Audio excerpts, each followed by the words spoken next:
Hello everyone, Christian Ryan here. Today we are here to discuss the topic of lost media. As you know, lost media is known as an art form where something was once available or only private to a certain amount of people, but yet they didn't release it or it became so obscure because nobody took precautions of it that it became a loss to time, with nobody able to find it.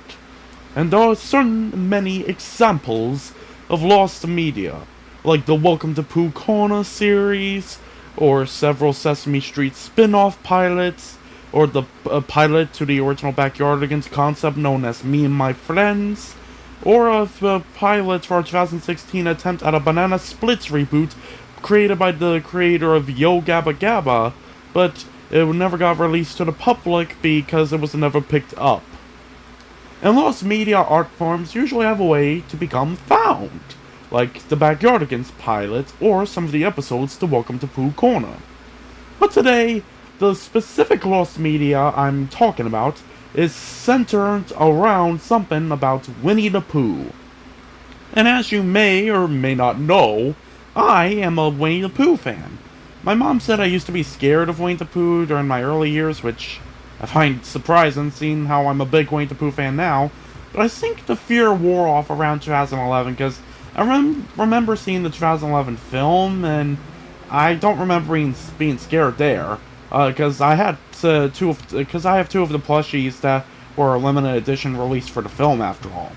But either way, I am a giant Winnie the Pooh fan. Probably not the biggest compared to some people who are amazing, but other than that, I consider myself a big fan. I have a lot of their toys, some costumes, I love their movies and TV shows. Heck, I was lucky enough to see their 2021 musical when it first came out, created by Jonathan Rockefeller. Yeah, will this show end up on YouTube by your official YouTube channel? Oh, no. Really? It's really catchy. The world should see it. What is a YouTube? I don't know. But that's not why we're here. Why we're here is the specific thing of Winnie the Pooh. Because Pooh has had a lot of media over the years that has or hasn't become lost media, like several movies, short films, TV shows, pilots, live shows. Oh yes, Winnie the Pooh had live shows. And the live shows happen to be the topic of today's video. But specifically, this topic known as Disney Live Winnie the Pooh. Now, for those of you who may or may not know, Disney usually has a very good contract with Feld Entertainment, a touring production company that's best known for the Ringling Brothers and Barnum & Bailey Circus. The contract started all the way back in the 1980s with the creation of the world-famous Disney on Ice, and then the contracts expanded over the years because people love it so much, and they like to bring it back so much that it's still going on to this very day. But they also tried to win many other mediums with Disney. Because around, like, the early 2000s, per se, Disney approached Feld, or Feld approached Disney, and one of them was like, hey, Disney, or hey, Feld, you know that Disney on Ice thing we're doing? Well, I have another idea to go along with Disney on Ice, called Disney Live, which is like Disney on Ice, only it's Broadway-style shows, and their touring production companies starring costume versions of your beloved characters, and the thing here is that we want the costumes to blink their eyes and move their mouths whenever they talk or interact on stage. So, what do you say? And then one of them said, I'm in, if you convince me hard enough. And that's how Disney Live became a touring production company. And they've had many, many productions over the years, like Mickey's Magic Show, Mickey and Minnie's Doorway to Magic, Mickey's Rock and Road Show, Phineas and Ferb Live, the best tour ever, and I even got to see one of their live show productions being Mickey's Music Festival. Although, to be honest, at one point during the show, I got a little scared. Probably during the asteroid scene with Buzz Lightyear. But anyway, the show that started Disney Live in the first place before they would shut down Disney Live in 2018 for some reason and only focus on Disney on Ice for again, some reason, happens to be a Winnie the Pooh live stage show tour that premiered in 2004, titled Disney Live Winnie the Pooh, or its full name, Disney Live Winnie the Pooh and the Perfect Day. By stuff I've seen online, either reviews or video clips, this seems like it was an amazing show about Winnie the Pooh and his friends live on stage. And basically, it seemed it started the popularity for Disney Live to create more tours in the future, so that's honestly a pretty good sign. But here's the thing about Disney Live Winnie the Pooh. Even though there are photos of the show, even though there are interviews of the show, even though there are people who mention the show, and even though there are video clips of the show itself is technically lost media. I'm not kidding! Because even though there's plenty of clips and photos out there, photos don't let us see what happens when it comes to movement or speaking, and the video clips we have aren't enough to tell the full story, since some of them aren't even scenes based around the photos we have available. And to be honest, I'm not that good with other languages, and many of them are in different languages, and honestly, I understand the songs because I've heard the songs before. I have no idea what they're saying, and I mean it. We basically don't have the full show, even in English. Like, no full video recording, no full audio soundtrack like they did with the VeggieTales live show, and not even a script, for crying out loud. And scripts are usually somehow easy and also hard to find. So, basically speaking, since there's not enough video clips around to preserve a full synopsis of the show, and not only that, but there are some scenes missing from the photos and the video clips, the show itself is technically lost media. Which is surprising, seeing how, according to Disney Wiki, it said it started in 2004, and it was last performed in 2010, which is a weird year to close down the show, seeing how by next year, in 2011, there was going to be a theatrical Winnie the Pooh movie that released in theaters alongside the Muppets. So, kind of an odd choice to shut down a show while Disney Life was still at its prime. But that's not the point. The point is, most people seem to focus on Winnie the Pooh live action as in the Welcome to Pooh Corner TV show, or the off-Broadway musical I mentioned, or even that awful horror movie called Blood and Honey. I blame you people who wanted to make horror movies based off of the public domain. I blame you!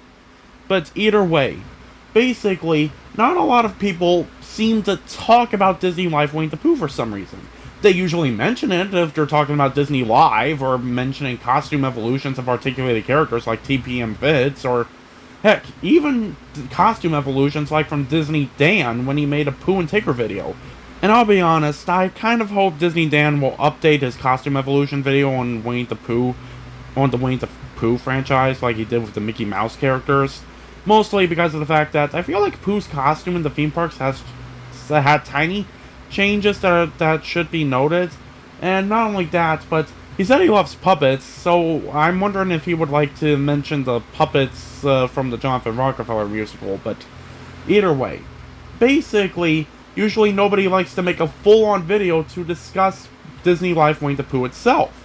Well, as a Winnie the Pooh fan, and someone who has taken interest in lost media, especially for some of the stuff like the Banana Splits pilot, and since I do like Welcome to Pooh Corner myself, I figured I should be that person to discuss this lost media show, because it deserves its own video and deserves to have more attention to it. I mean, I made a playlist, for crying out loud, to take into account all the footage of Disney Live Winnie the Pooh we have so far that's available, especially to keep track of it all, because sometimes I lose a video and don't know where to find it, so this playlist is sort of like a good way to keep track of all of those videos. So, with that all out of the way, we are going to solve this mystery about Disney Live Winnie the Pooh, because even though people who kind of have a good idea about it, It's not enough to present a full narrative or a full idea of what it was like. And I, myself, kind of want to see the full thing because, well, let's face it, Winnie the Pooh fan. So, with that all out of the way, I think we should begin our mystery. Because I, Christian Ryan, I'm gonna do a cover of explaining the whole Disney Live Winnie the Pooh phenomena based on what we have available and take you through the show itself.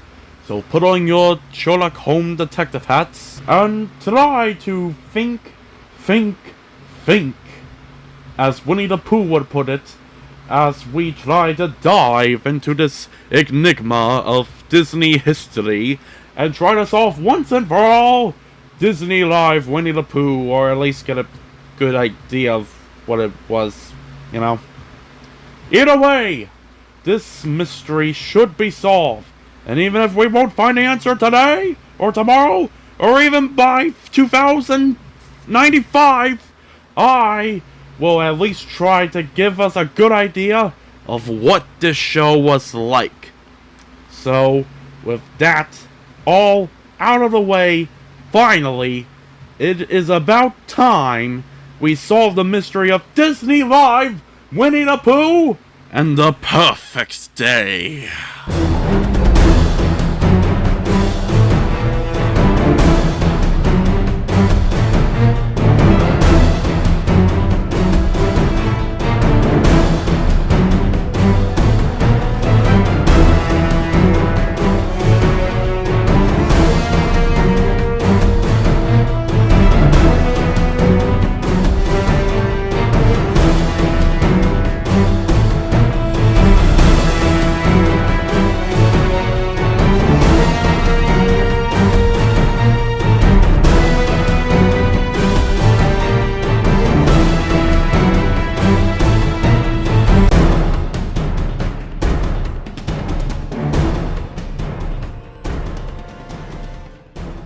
Now, before we begin, I do want to clarify something. The topics I'm going to be talking about for Disney Live Winnie the Pooh, for what we currently know about it, will be split into categories so everything can be in its own space. I would do the history on the live show itself, but I don't know how this idea came up in the first place besides Disney Live becoming a thing in the first place. And basically all I know about the show is the sort of countries and states that they performed in. Like, they performed in America, they performed in England, they performed in Japan, they performed in Korea, they performed in Hong Kong, they performed in China, they performed in Spain, you know, that sort of stuff. Basically, they performed in a lot of the markets Disney Live performed in when it was a thing, even if some of the markets weren't even Disney markets.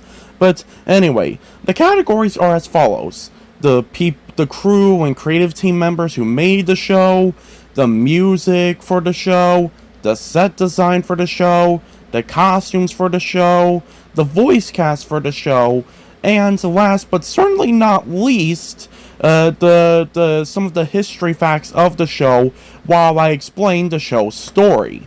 Okay? So let's begin with the crew members. Now you're probably wondering, how exactly am I gonna talk about the crew members and the creative team if we don't even know that much about the live show? Well, thankfully, there are some reviews of when the show first performed in America, which mentioned some of the creative team members, like the people who made the costumes and sets. Although I won't be mentioning the people who made costumes, sets, and music yet, because they are in their own categories. But basically, there's also this program book that I was able to get for my birthday one year about Disney Live Winnie the Pooh and the Perfect Day, which sadly isn't much for explaining the show's story since it's more of an activity book for kids. But they do mention the acts, what scenes take place in the acts and what songs are used. And not only that, but there's a page dedicated to the creative team, and a page dedicated to all of the people who worked on the tour and on everything when the show was in production in the first place. So I'll be able to use that for reference. Like, for example, the associate music director was Stan Beer, the associate director was Jennifer Werner, Sky Sturza was the assistant costume designer, the assistant choreographer was Tammy Colochi, Effie Samson was assistant choreographer, And as for props and scenic effects, next were by Hannigan Beck Wallace Inc. There was Matthew Frades as studio production manager, Kevin Stanland as fabrication lead, Rick Properin as production coordinator, William Dev as artistic supervisor, John Sterrow as artistic lead. Technical support includes people like Dennis Flanken as electrical operations, Charles Grass as sound operations, Sam Martin as equipment operations, and Ralph Torfens for show support/safety.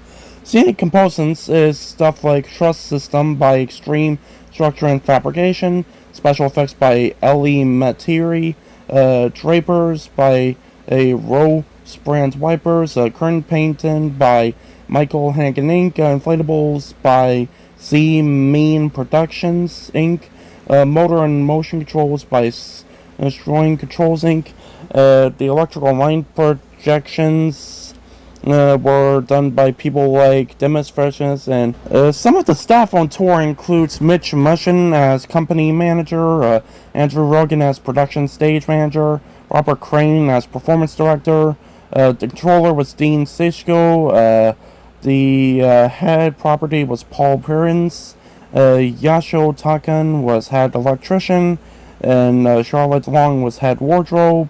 And that's pretty much all the names I can basically read. And now as for the creative team, the producer was Kenneth Feld for Feld Entertainment, who basically described what the show was like in some of their previous histories, like Disneyland Ice and Ringling Flowers and Barnum & Bailey Circus. And one thing about the creative team, other than Kenneth Feld, is that they've all worked on on-Broadway or off-Broadway musicals, which is pretty cool. Like, the director was B.T. McCollum, who received a 2003 Australian Tony Award for The Help Man, and basically was also part of productions like A Funny Thing Happened on the Way to the Form and Passion, and then there's also The IT Girl. And then for lighting and production designer, there's Patrick Dyerson, who did stuff like the MTV Video Music Awards. And then the choreographer is Christopher Galatini, who basically can be seen in stuff like off-Broadway productions of Atrif and Mako, Tick Tick Boom, and Bat Boy the musical. And that's basically all the creative team names I can describe. And basically, they're very impressive people. But now on to the music. The music for the show was handled by a lot of people, like the orchestrator was Ron Goldstein, the audio production supervisor was Lake Stevens, the audio engineers were Mark Allen, John Bolt, Jack Ellington, Jennifer Young, and digital audio editor was Alvin Kark, sound refurbishment system and SMI sound system 2 audio analyzer provided by Meyer Sound Liberators Inc., and select pro audio equipment provided by Washington Professional Systems, but the music was mainly handled by David Loud as the show's music director. And Loud has an impressive career that spanned on and off Broadway television and appearances at the Kennedy Center and the New York City Opera.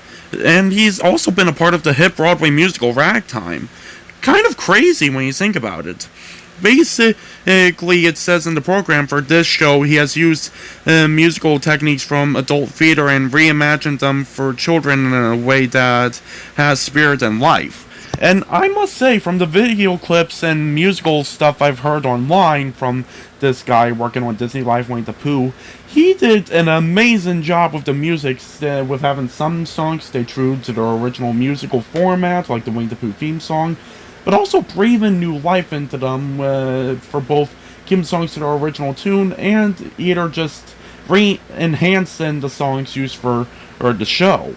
Now, as for the songs itself, we of course have songs from the Sherman Brothers, like the Winnie the Pooh theme song, the Up, Down, Touch the Ground song, the Rumbly and My Tumbly song, the Wonderful Thing About Tigger, A Rather Blustery Day, that sort of stuff from the original films. But we also have songs from the Tigger movie, like the Whoop-de-Dooper, Loop-de-Looper, Alley-Ooper Bounce, and Someone Like Me.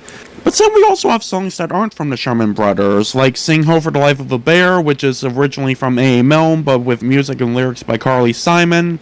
Harvest What You Grow, which have lyrics by Harry Arnolds and Brian Miller.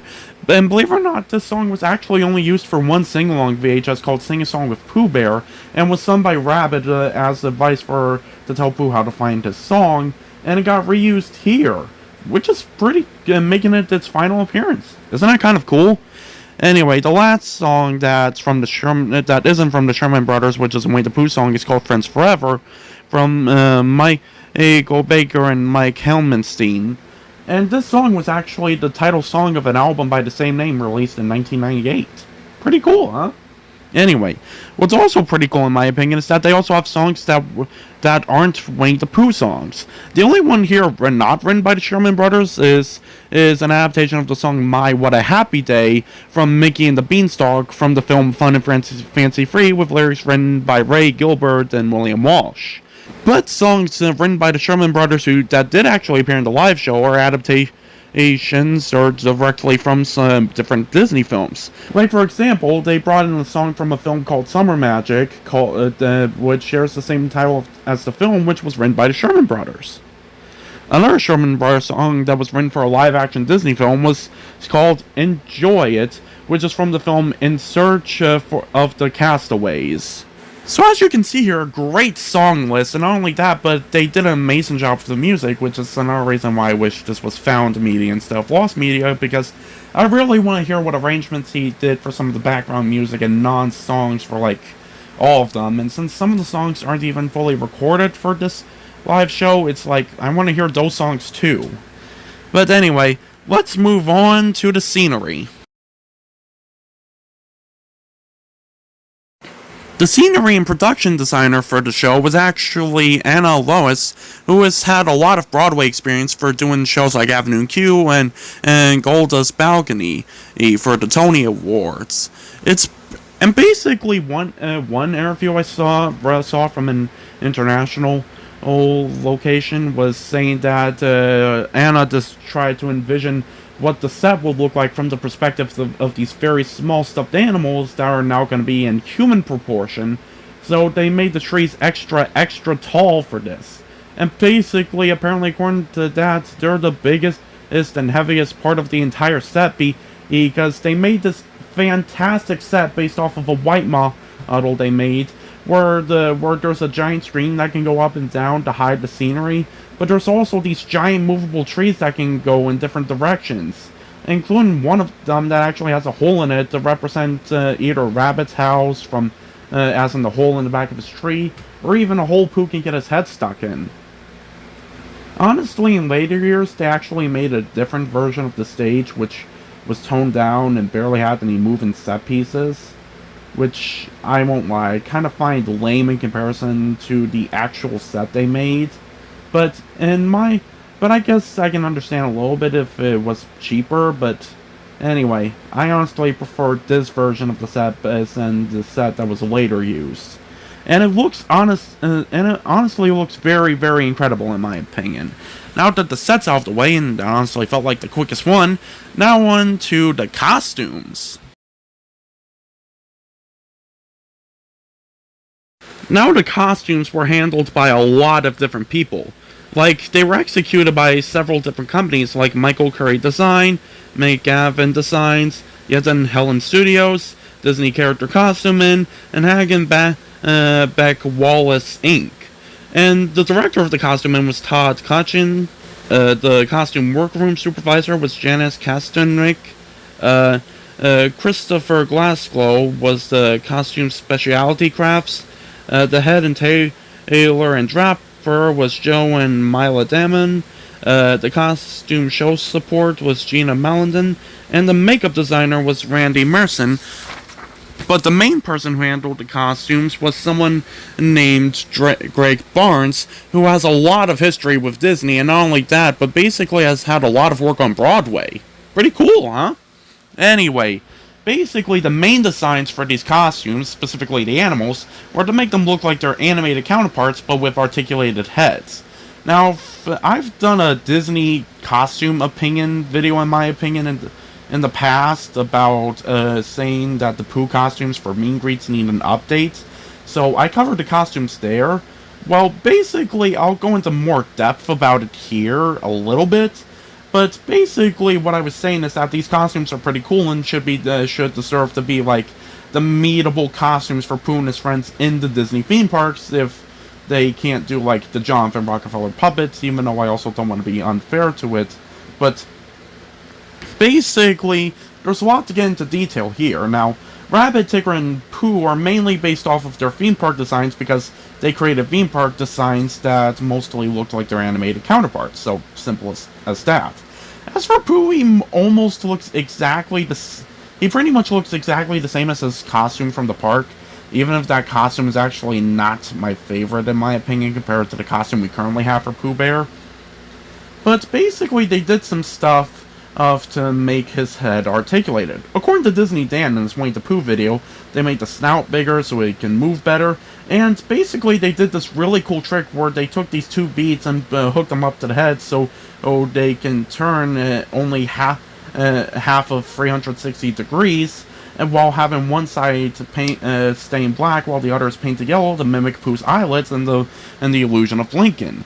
Tigger, on the other hand, is really different compared to his costume. Disney Dan described it best and even said that the costume is made out of a new stretchy, breathable fabric so Tigger can move around on stage like he does in the cartoon.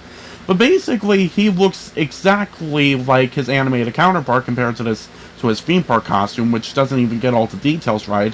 So honestly, Disney Live did it best, and that should be the new meetable Tigger costume in my opinion, because it looks pretty awesome. Although, interesting fun fact about the Tigger costume in general. You see, basically it was actually used for 4 different Feld Entertainment Disney productions. Disney Live Winnie the Pooh obviously being the first one, because that's where it made its debut. But a few years later, it would actually return in Playhouse Disney Live on Tour, which was a special Playhouse Disney Live show stage tour that showcased 4 of their best well-known programs on their channel during the time, which included Handy Mandy, Little Einstein's Mickey Mouse Clubhouse, and My Friends Tigger and Pooh. So Tigger, along with the articulated Winnie the Pooh costume, got to be seen in that live show again, with brand new Super Sleuth outfit variants to go along with the whole My Friends Tigger and Pooh theme, and a brand new human-faced version of Darby compared to her mean green costume that got to play with them on stage when they got an invitation from Mickey Mouse inviting them to a music party. It says, Darby, you're invited to a music party today! One thing I do want to note that I find confusing about this live show is that in all of its international tours, Darby and the Super Sleuths usually stay on with Tigger and Pooh. But yet, for when the show got to Italy, for some reason it removed all traces of My Friends Tigger and Pooh by getting rid of the Super Sleuth outfits and having Piglet replace Darby. I don't know if the show just wasn't as popular when in Italy, or if they didn't have an Italian dub of it yet. But it is kind of confusing when you think about it that they would take this live show that was meant to represent one version of Winnie the Pooh and just replace it with the usual version of Winnie the Pooh. Strange, huh? Anyway, basically the Tigger costume would be used again a few years later for the Disney Live tour known as Mickey's Rock and Roll Show.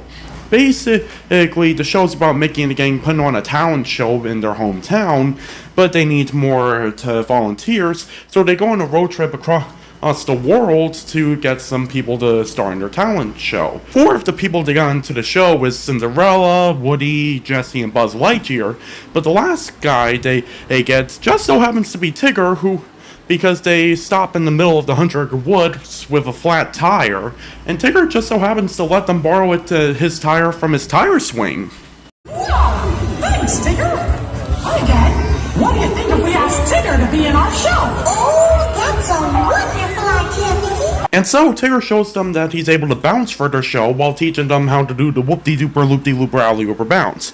Reusing the same audio from Disney Live Winnie the Pooh, because I talked to Disney on Ice History on Instagram about it, and yeah, Feld Entertainment sometimes likes to, reuse audio for their Disney productions, which, for honestly stuff like this to help try to recover lost media, I have no problem with, whatsoever.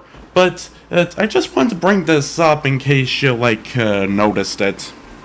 But anyway, basically, Tigger later reappears when they do the show in Act 2 and gets a fully original new song for it, complete with a bounce crew and everything, which is pretty cool. Anyway, the last production this Tigger costume has currently been seen in is a Disney on Ice production in 2018. He didn't get to perform on Ice, sadly. Still waiting for that to be the day.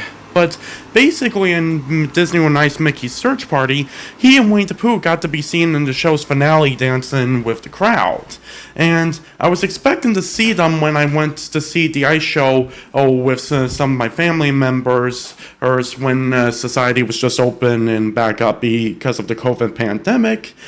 And unfortunately that wasn't the case because it turns out they cut down some of the characters in the finale to meet with COVID safety lines, which I can respect, but as a Winnie the Pooh fan, I say that was a major disappointment for me, especially because this is currently the only Disney on Ice production that uses this Tigger costume. The next time Winnie the Pooh and Tigger appeared on a Disney on Ice show, which was only for one stop in a different country, was just for a pre-show when they used the theme costumes from the theme parks for it. Anyway, that's basically all I have to say for Tigger. As for Piglet, I won't lie, I'm mixed between liking it and not liking it, especially compared to his Disney theme park costume, because while his theme park costume has some inconsistencies that aren't accurate and has kind of a cool, friendly looking face, this Piglet, on the other hand, looks accurate to the source material, but for some reason the mouth doesn't do it for me, because you can clearly see the lines that's made for the articulation, especially because in some video of the live show, the articulation doesn't even work. And not only that, but even though the body looks good for like trying to represent what Piglet looks like in the cartoons, it has these weird lines which I'm not sure how to feel about. I know it's supposed to represent the lines he has on whatever he wears in the cartoon, but how they made the line is what's weirding me out.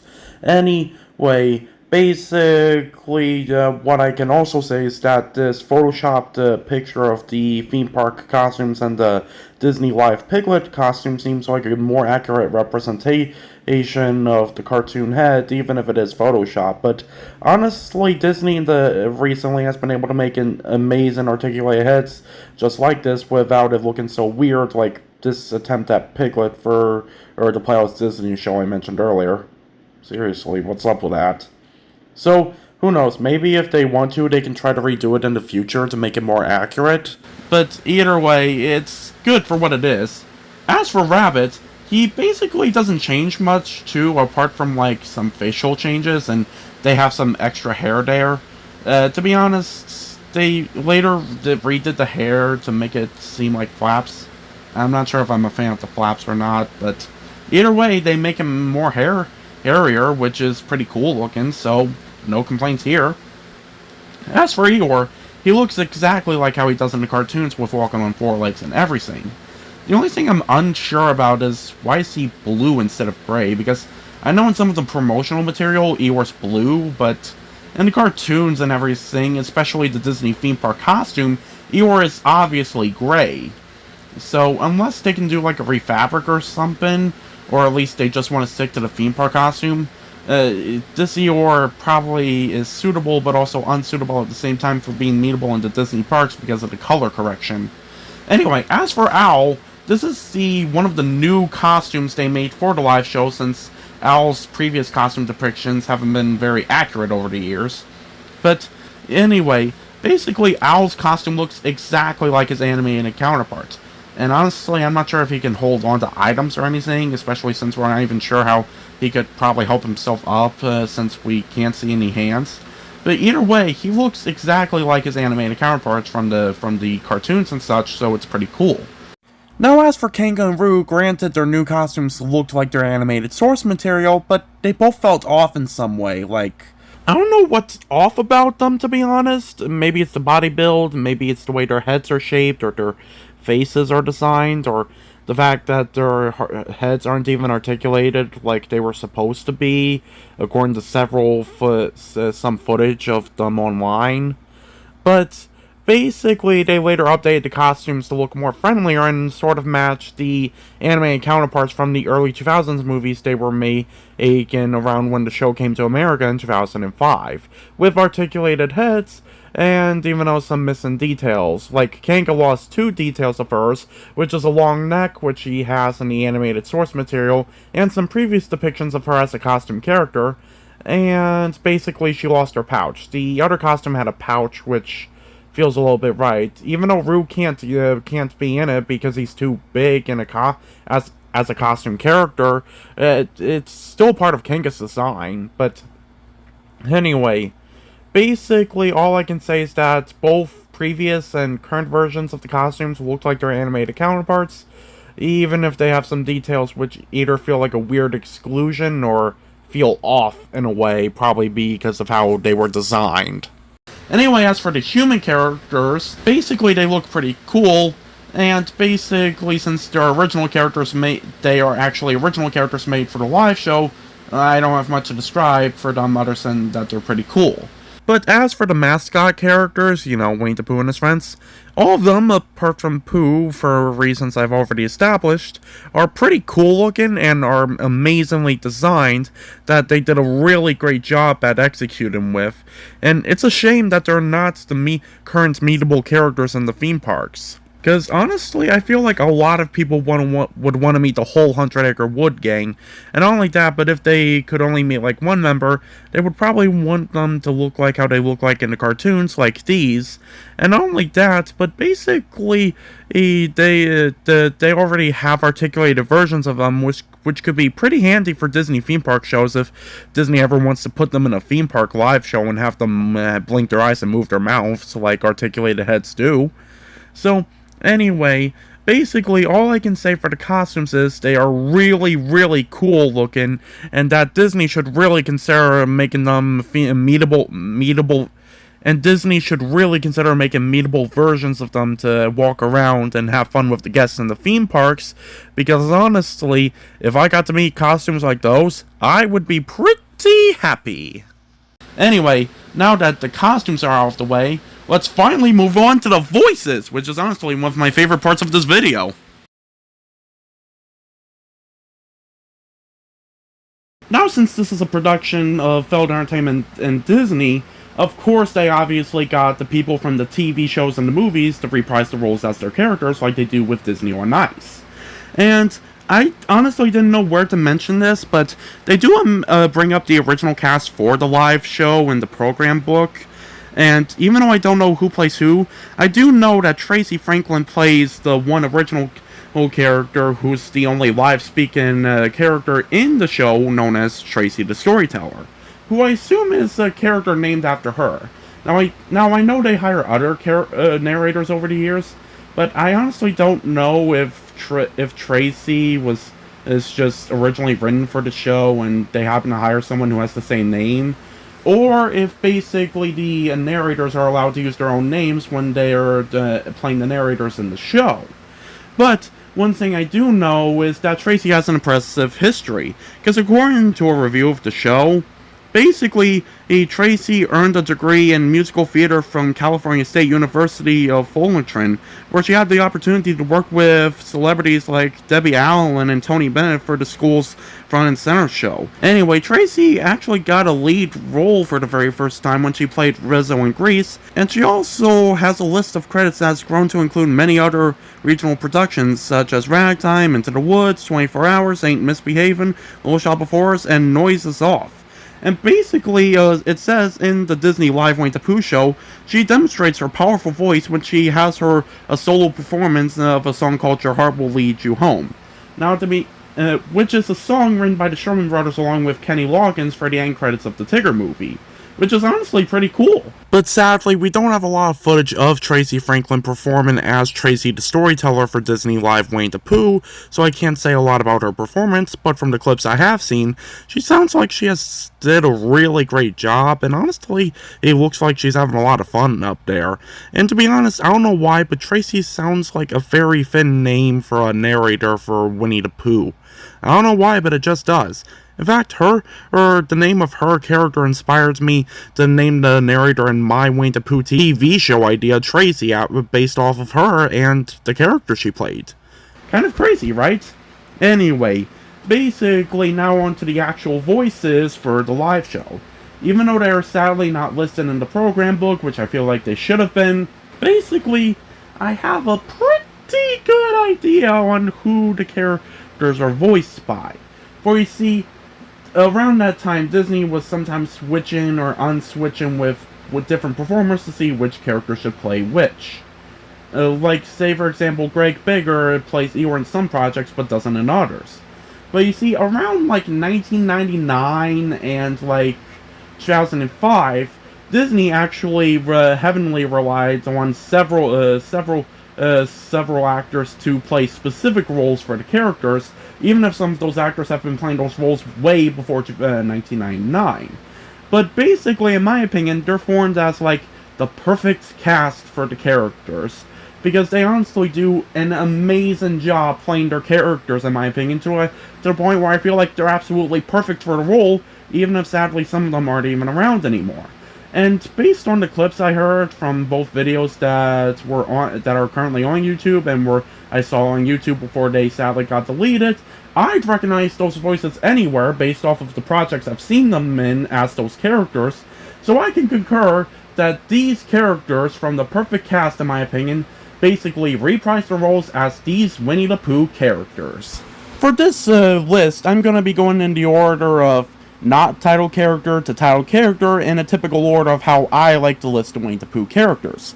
Starting off the list, I'm actually going to talk about two voice actors. The first one is Nika Hopkins, who has some roles over the years, like for House of Mouse and Lilo and Stitch series, but people mostly remember him for being the voice of Roo from like basically 1999 until 2005. It's fickle on where Nika Hopkins got his role, because some people think it's from the My Interactive Pooh game, and while others may think it's Sing a Song with Pooh Bear or the Many Adventures of Winnie the Pooh ride, seeing how in that ride, Nika Hopkins sounds like he's voicing Roo in that ride, while he's listed in the end credits for playing Roo in Sing a Song with Pooh Bear. But either way, he started around like 1998, 1999-ish, and mainly took up voice in Roo for a mass majority of the time, ever since like the Tigger movie.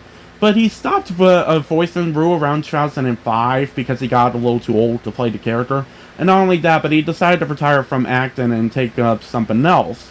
So his last performance of Roo ever happened to be in Pooh's Heffalumps movie from 2005. Okay, the next voice actor who's coinciding along with him because of the clips I got is Tracie. She's known for like a lot of roles, like Fifi LaFume from Tiny Toon Adventures and Lola Bunny from the Looney Tunes franchise. But she actually started playing Kanga around like 1999 after Tracie McNeil, her co-star on Tiny Toon Adventures for playing Babs Bunny, actually decided to step down from the role after playing Kanga for a few projects. Cav supposedly started playing Kanga at the same time Nika Hopkins played Roo in the Many Adventures of Winnie the Pooh ride, since it sounded like she started around the same time as Hopkins. But either way, Cav actually lasted longer than Hopkins in the role because she stopped playing Kanga around 2010 after the cancellation of the 2007 CGI preschool series My Friends Tigger and Pooh. For some reason, they never asked her back whenever they had Kanga in her grown-up form, uncompared to the Playdate with Winnie the Pooh character design, for some projects like the 2011 film or the live-action Christopher Robin movie. But either way, she honestly plays the best Kanga in my opinion, just like how Hopkins in my opinion played the best Roo. Andrea Stoska is actually known for a lot of roles, even though I heard he played the professor for McDonaldland, but in my opinion he's best remembered as Owl. He took up the role starting in 1997 with the release of Pooh's Grand Adventure the movie, and he stopped around 2007 because of the fact Owl was not featured in My Friends Tigger and Pooh for some reason. But either way, based off of the clips I've seen him perform as Owl over the years, I feel like he did the role best. Next up is Peter Cullen. Now, many of you remember Peter Cullen as Optimus Prime for Transformers. Now, a franchise I'm a fan of, but either way, I respect your opinion. But in my opinion, he plays the best Eeyore. basically, he actually started playing Eeyore with the beginning of the 1988 Saturday morning cartoon series, The New Adventures of Winnie the Pooh. But unfortunately, just like Happ, he stopped playing the role around like 2010 with the cancellation of the series. Although, basically, it was confirmed that he did make one last appearance as a brief return for the Doc McStuffins crossover with Winnie the Pooh called Into the Hundred Acre Wood around 2017. So, joy for that at least, because he honestly does a really great job as Eeyore. Next up is Ken Sampson. He's had roles like the Baker from The Small One and someone named Ralph from Tailspin, but ever since 1988, just like Peter Cullen, he began voicing Rabbit for the New Adventure series and has reprised his role many, many times. And honestly, he feels like the best Rabbit in my opinion. He's able to bring Rabbit so much range, and not only that, but he sounds really thin for the role. And he continued to voice Rabbit up until he decided to retire in 2010 after the cancellation of the My Friends Tigger and Pooh series. It was rumored that he was going to be asked to come back to reprise his role for the 2011 film, but assuming that the film was probably in production the same time as the My Friends Tigger and Pooh series was wrapping up, they decided not to go with that, and Tom Kenny was hired instead to play Rabbit. Sadly, in 2012, Ken Sampson passed away at the age of 85, ending his career as Rabbit, and not only that, but many other characters, but he will be missed dearly, and honestly, his memory will always live on in his performances as many of his characters. And in my opinion, he will always be forever known as the best Rabbit. Next up is John Fiedler. He's had many roles over the years. One of his other Disney roles happens to be someone named Rudy for The Emperor's New Groove, but many people remember him as Piglet. And believe it or not, in case you didn't know, he was actually Piglet's original voice actor for Disney ever since 1968 with the release of the Blush-Straight Day short. Isn't that crazy? And they've asked him many times to return to reprise his role as Piglet for many different Winnie the Pooh projects. And he's done it again and again, a lot of times. I mean, ever since the 80s, there was a quick break in between for some reason. But ever since 1988, he decided to end his break and return to Piglet for many projects, even if it wasn't always the case. Like, for some reason, he sometimes didn't voice Piglet for some VHS releases, or didn't voice Piglet for some computer games, but other than that, he usually reprised his role as the character. Sadly, in 2005, he passed away at the age of 50 after recording his lines as Piglet for Pooh's Heffalump Halloween movie and Rudy for The Emperor's New Groove, so his career as Piglet and many other characters sadly ended there, but he honestly did a really great job as him, and he will always be remembered for his roles, and I guess what they say is true sometimes. The people who originally did it are the ones who usually did it best. And last, but certainly not least, it's time to mention the king and legend of Winnie the Pooh and Tigger himself, Jim Cummings! Now, Jim Cummings, after succeeding his very first voice acting role as a lion on Dumbo Circus, has done many non-Disney and Disney-related characters over the years, like the Tasmanian Devil, King Louie, Fat Cat, Pete from Mickey Mouse, so many. But ever since 1988, he began to have his voice acting career for being the voice of Winnie the Pooh and being Paul Winchell's understudy as Tigger for the New Adventure series. Now, according to Jim Cummings in his podcast interview series, basically Paul Winchell actually gave Jim the role of Tigger himself after he decided to step down from voice acting because of some of his health conditions. And that's when Jim Cummings officially became the permanent voice for Tigger, apart from rare occasions where the casting director wanted to bring Paul back. And believe it or not, Jim Cummings is actually still the voice of Winnie the Pooh and Tigger to this very day. Apart from the Playdate with Winnie the Pooh spinoff where they wanted Pooh and Tigger to be voiced by kids like all the other characters. But other than that, Jim Cummings is still voicing Pooh and Tigger to this very day, and has played them in many different areas of genres for things. Like computer games, live shows, video games, TV shows, movies, the whole shebang. And basically, I'm sure a lot of people agree with me on this, but Jim Cummings is honestly the very best Winnie the Pooh and Tigger we could ever ask for, and we are just so lucky that he gets to play these characters. And that's basically all of the people who voice the characters in the show.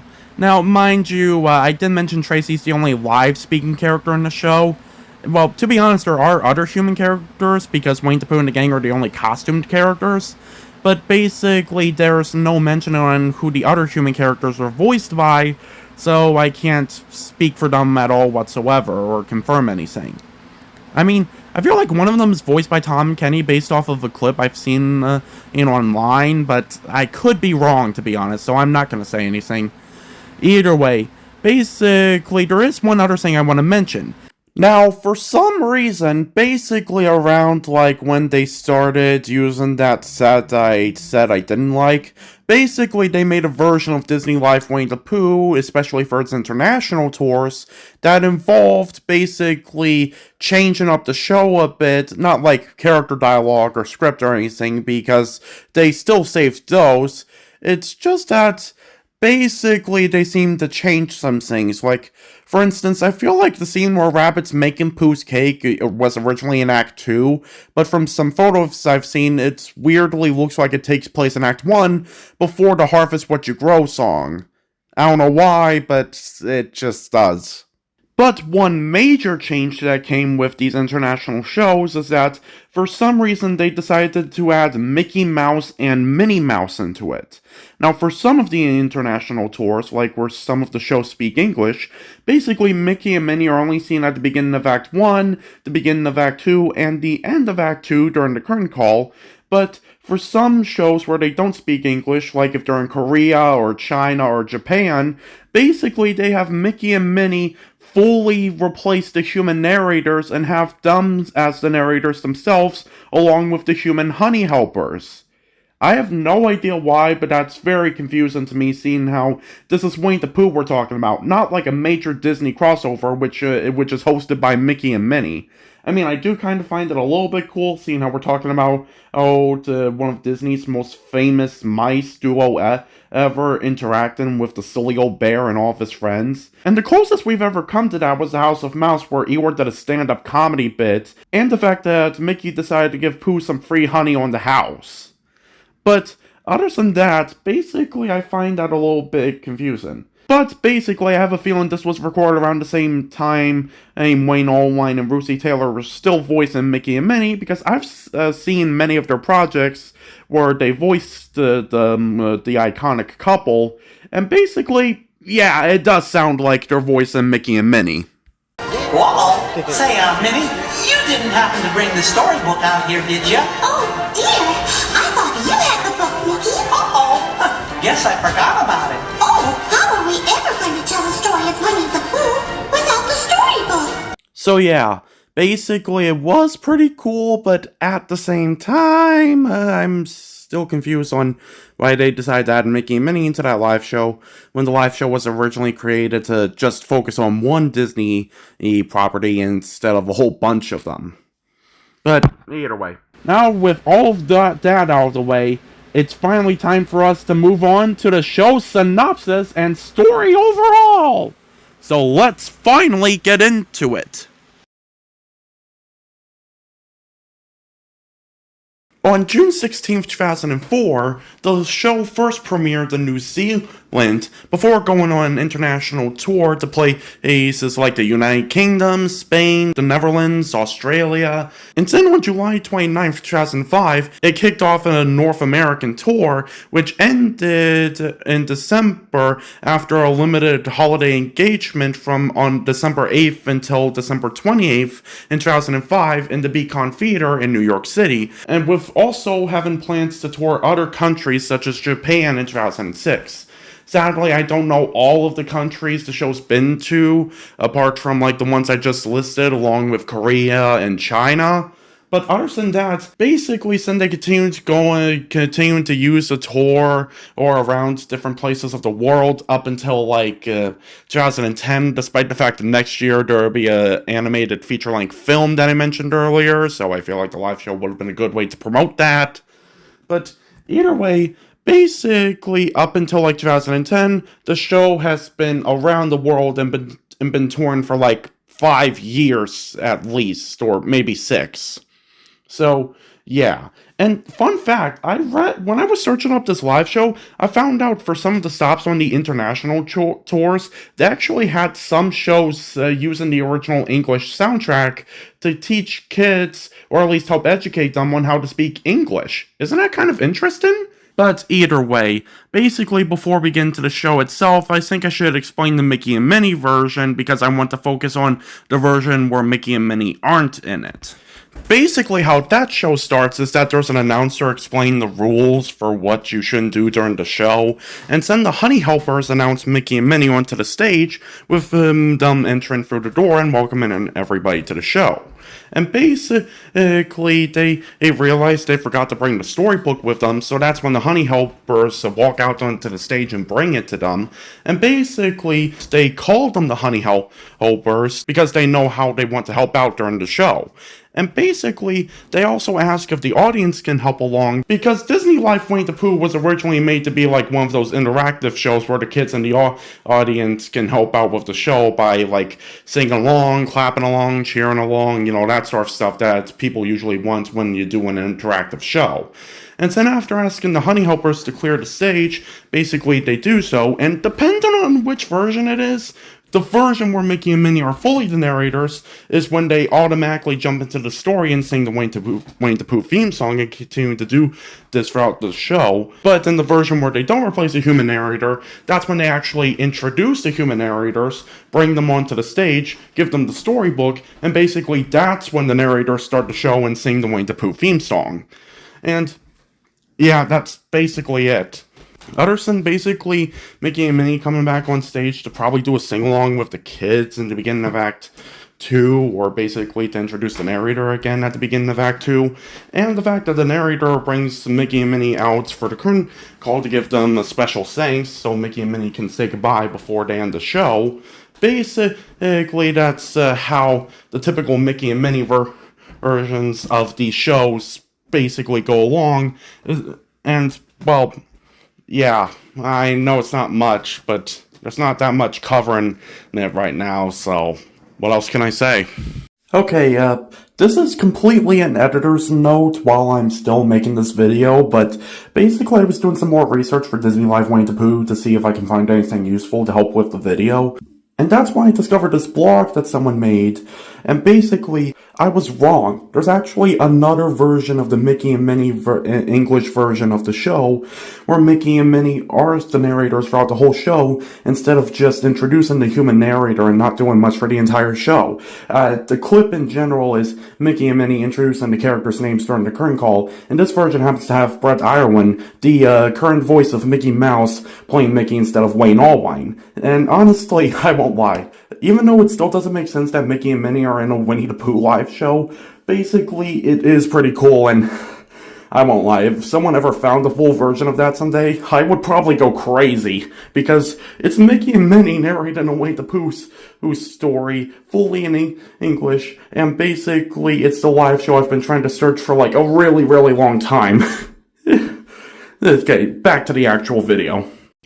And to be honest, even though sadly the show isn't around anymore and people don't talk about it as much, even though it's kind of sad that they don't, seeing how there are still some people talking about Disney Live, basically, I do want to bring up that, well, basically I don't think the show wasn't popular when it first came out, especially because as the video clips I usually see of the show usually have the audiences packed and basically cheering really loud for the characters, and not to mention, but when actress Maria Shida got her own TV special when she got to go to New York City with her co-star from Queen's Classroom, basically one of the things they did that was captured on the special was going to visit the Winnie the Pooh show when it was playing at the Beacon Theater. In fact, they even got a special treat from the people behind the show to actually get a first look at it before they even saw the show by going to the theater early and getting the chance to meet Tigger, Rabbit,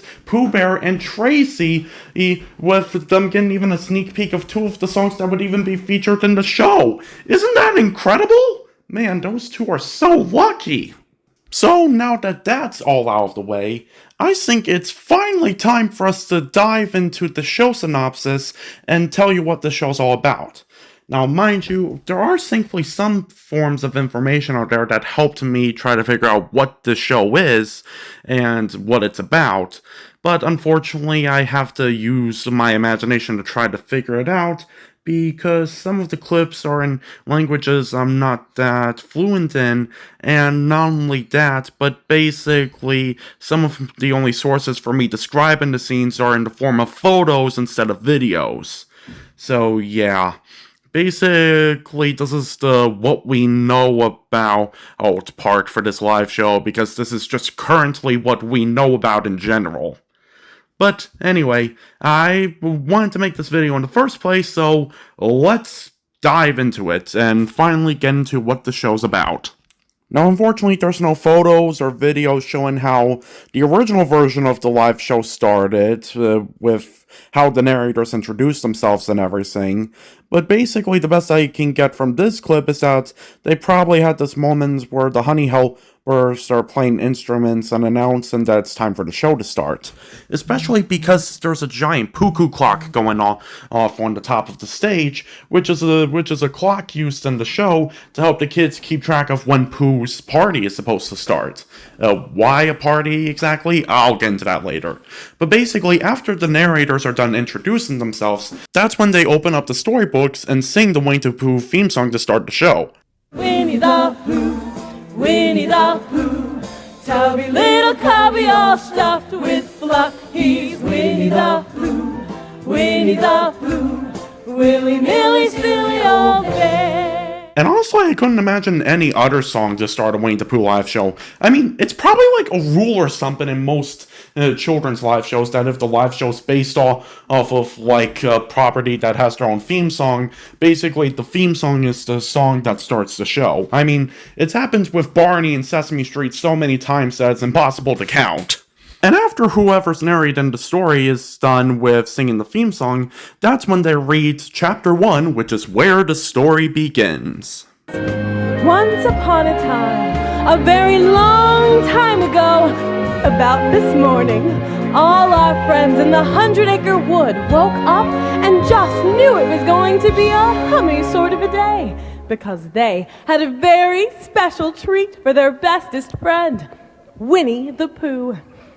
And now Pooh, being a bear of very little brain, had completely forgotten that today was his birthday. Honestly, Tracie, I believe that, because I actually have a book of Winnie the Pooh where Pooh doesn't know why today's so special, but he thinks it's going to be a magnificent day, and he tries to find his friends to tell them, but he can't find them anywhere, which is where he starts getting the idea that it may be an awful day and thinks Heffalumps and Woozles might attack. So basically he goes to Christopher Robin's house to warn him, not even noticing the decorations in the yard, and that's when all of Pooh's friends pop out and say surprise because it's Pooh's birthday and turns out he forgot his own birthday. So yeah, I believe that. Then basically in the show, the narrator's about to continue the plot, but that's when they're interrupted by these three men that's hopping around like crazy, known as the Honey Helpers. Now, you're probably wondering who the Honey Helpers are since I've mentioned them so many times. Well, these are the three extra human characters that I told you that were going to be in the show, despite the fact they have pre-recorded lines instead of, like, live lines, like Tracie or any of the other human narrators. Another thing about them is that basically they're the comedy trio of the live show. Have you ever heard of a cliche where basically there's this group of people, whether it being three or more, who basically sort of act like the Three Stooges, where they goof up a lot of things and kind of have a lot of slapstick, whether if they want to intentionally hurt each other like the Stooges or not? Well, basically, the Honey Helpers are basically like that cliche with the Three Stooges. Even if they don't want to intentionally hurt each other, they just accidentally hurt each other when they're doing their shenanigans. And basically, their names are Lank, Crank, and Blank. For who's who, I have no idea. Nobody ever stated which Honey Helper's name was which. I wish I could help you there, but then again, I also want to know who's Lank, who's Crank, and who's Blank specifically. So, unfortunately, I can't help you.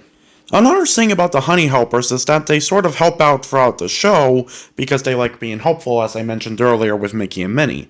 But how they help is not really what I specified. You see, one of the ways they help is that they pretty much move set pieces from place to place to either change the scenery or bring a convenient prop to the characters. Like how when they're changing the scene from Rabbit's house to Pooh's house, they bring in his drawer full of honey jars.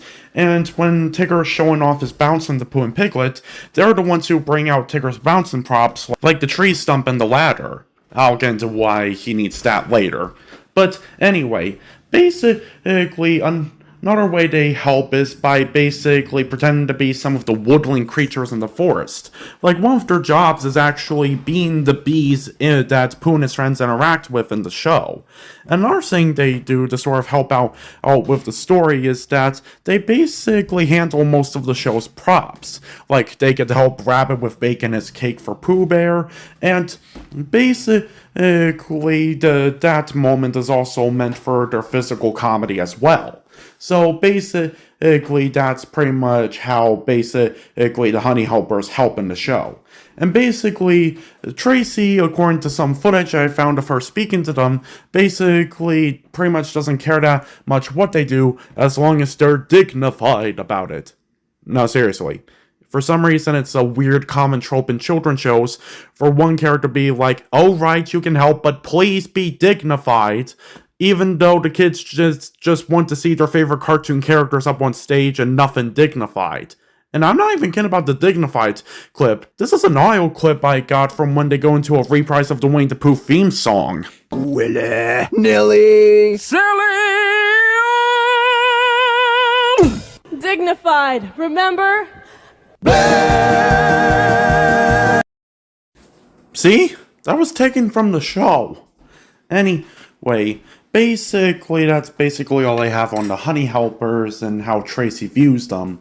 But basically, after the Honey Helpers are introduced properly, basically, that's when they get into the reprise of the Winnie the Pooh theme song that I told you about. They like to do a reprise of that song a lot in this live show. And basically, that's when the Honey Helpers start to change the scenery so we can transport to where the first chapter of our story takes place, at Rabbit's house, which leads to them lifting up the screen, revealing the wonderfully designed stage. After we're revealed the set for Rabbit's house, basically the narrators start to wonder where Rabbit is because he's supposed to be outside. So that leads into one of the interactive moments where the audience tries to tell the narrators where Rabbit is, as Rabbit is in the hole where his house is supposed to be shaking his tail. After the narrators catch eye of this, that's when Rabbit makes his entrance and welcomes everybody to his garden where the main plot of our story forms. As Tracie said, it's Winnie the Pooh's birthday, and basically, Pooh's friends have a very special surprise for him. Basically, Rabbit is planning to throw Winnie the Pooh a surprise birthday party, and he's trying to get the help of all of their friends to make it a great one. The first one to arrive is Eeyore, who has lost his tail yet again. And then after Rabbit explains to Eeyore what they're doing, basically that's when Owl arrives, and for some reason he arrives on this weird flying arch thing. I guess back then they probably didn't have the technology to create hooks that would automatically unrelease as soon as Owl touched the ground, so it can seem like he actually did fly onto the stage. But honestly, this is pretty confusing in my opinion, seeing how Owl is a bird. He doesn't really need an arch thing to fly. And pretty soon after Owl is done with his entrance, that's when Kangaroo arrived to Rabbit's house to see what's going on too. Basically, Rabbit talks to everybody, explaining what they have to do for the party. Sadly, I can't find out who was specifically in charge of who, because sometimes I found something that says this per character did one thing, but then I find the same article where it's the same character doing an entirely different thing that they weren't in charge of. All I know is that two of the jobs is that Rabbit is supposed to be making Pooh's birthday cake, and Piglet has a very important job. And if you're wondering where Piglet is, that's because he's the last one to arrive to the group to make an entrance. You see, Before, I technically had no idea what Piglet's entrance was, but I used to visit this website that had a lot of pictures of Disney Live Winnie the Pooh, but I'm not sure if they got rid of the pictures from that site, or if basically they decided to get rid of that website because I can't find it anymore, which would have been really helpful with making this video, mind you. But basically there's this one image where Kanga is in front of the stage, but we can sort of see Piglet hanging onto a kite, sort of like how in one clip from the trailers for Disney Live Winnie the Pooh, there's a scene where Piglet's hanging onto a kite while on this moving pad thing to make it seem like he's being blown by the wind. So my guess is that Piglet makes his entrance while hanging onto a kite, being blown in the wind, because he's a very small animal, so he has very little control over the kite, sort of like how Piglet made his entrance in the Jonathan Rockefeller musical out of Winnie the Pooh. Like, no, seriously. It was a windy day in the beginning of the show, and Piglet was being blown away by a kite and only stopped being blown around once he let go of the string. Anyway, once Piglet arrives, Rabbit informs Piglet on what his important job for the party is, which is to make sure Pooh doesn't remember it's his birthday, because if Pooh remembers it's his birthday, he might suspect that basically they have a surprise planned for him. So basically, Piglet has to keep an eye on Pooh throughout the entirety of the live show to make sure Pooh doesn't suspect the same. And once Rabbit's done explaining to everybody what their jobs are, basically he takes his list and basically everyone runs off to start their jobs as we transition from Rabbit's garden to Winnie the Pooh's house. And the narrator reads that Pooh's there, but they can't find him, which leads to another audience moment where the audience tries to tell them where Winnie the Pooh is. But they eventually give up because they can't find Pooh Bear anywhere. And once they leave, that's when Pooh actually comes out from his hiding spot, which was behind his cupboard.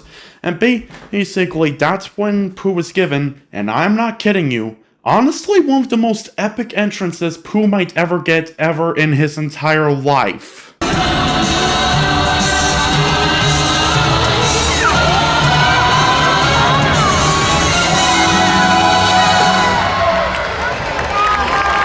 I mean, I get it's probably not that epic, but let me tell you, it is pretty grand for a humble bear, a very little brain who doesn't even know what an ego is.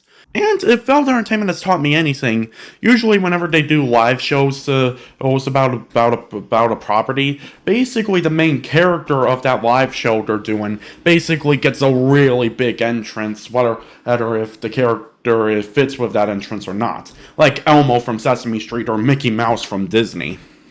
Anyway, after Pooh makes his entrance, he's bummed out that he got another empty jar, and asks everyone if they know what he needs, which is obviously a pot of honey.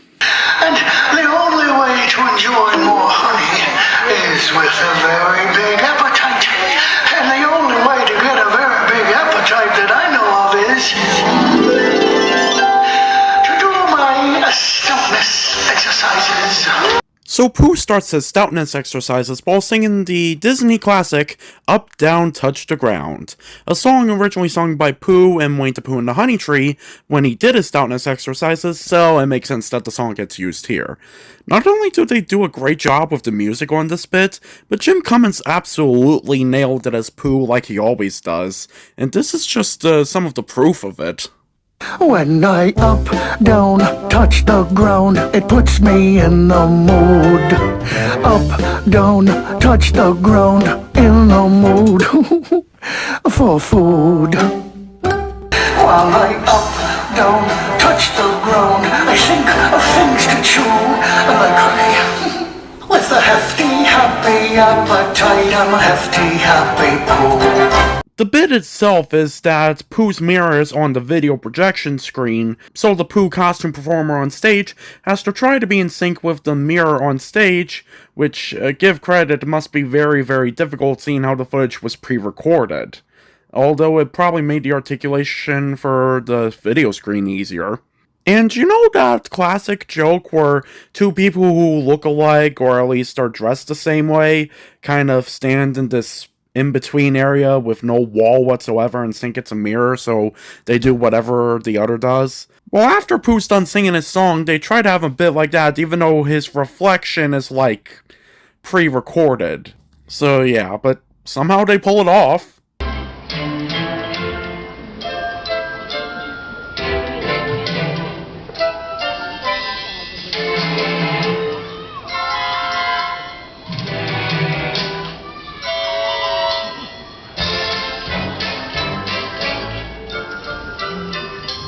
So after Pooh closes the mirror, another interactive moment happens where the narrator encourages everyone to stand up to do the stoutness exercises with Pooh, which involves getting these multicolored squares with miniature costume Poohs in them in the background replacing Pooh's house for some reason. I won't lie, a little bit weird, but I guess creative. And this is where the Hunny Helpers get off stage to do the stoutness exercises with the audience, while Pooh and the narrators do it on the stage, which leads into Pooh doing a reprise of the second half of his song, and that's when they do a big finish. And after they're done with the song, that's when the Hunny Helpers leave the stage and the narrators continue with the story. Now, part of the description for the plot that I read about when searching up this show said that Pooh is on a journey to try to find out what truly makes it a perfect day, which is why the live show was called Winnie the Pooh and the Perfect Day in the first place. So basically, I assume this moment is where Pooh put some real thought into it, with the narrators describing how it went, and basically Pooh gets the idea to leave his house and go visit his friend Piglet, leading him to sing the Rumbly and My Tumbly song, also from Winnie the Pooh and the Honey Tree.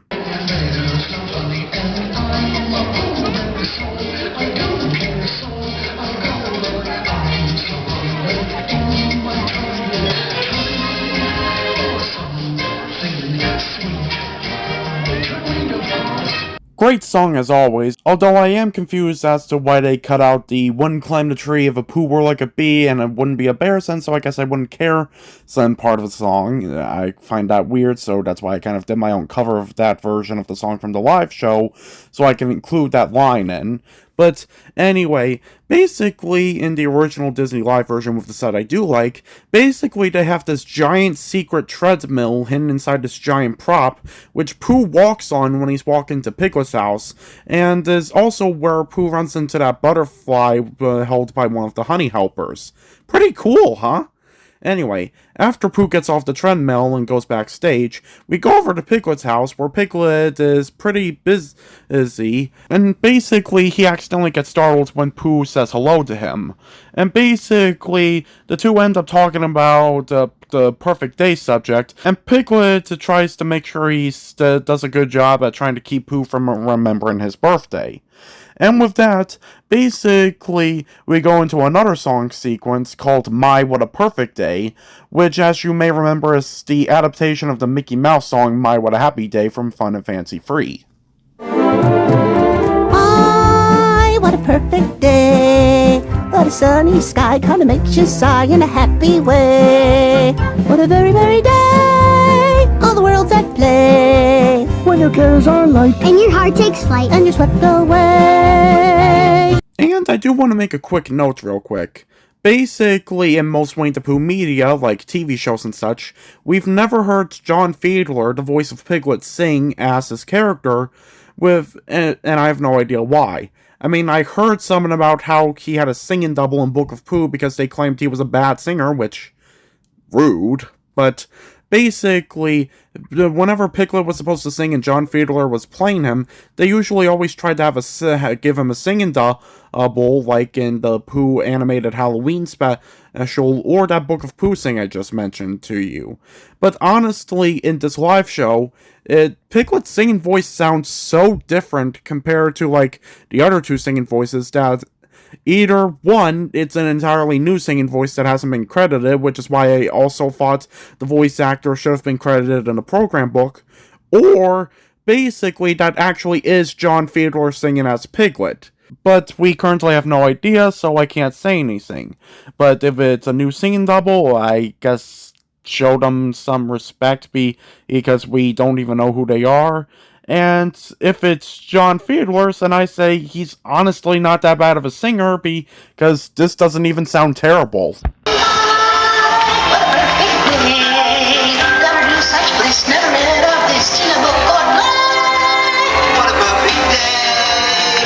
The The song continues with Roo and Owl joining in with Pooh and Piglet, and then eventually they're joined by Eeyore as it begins to rain. What a sunny sky gonna make you sigh in a happy way.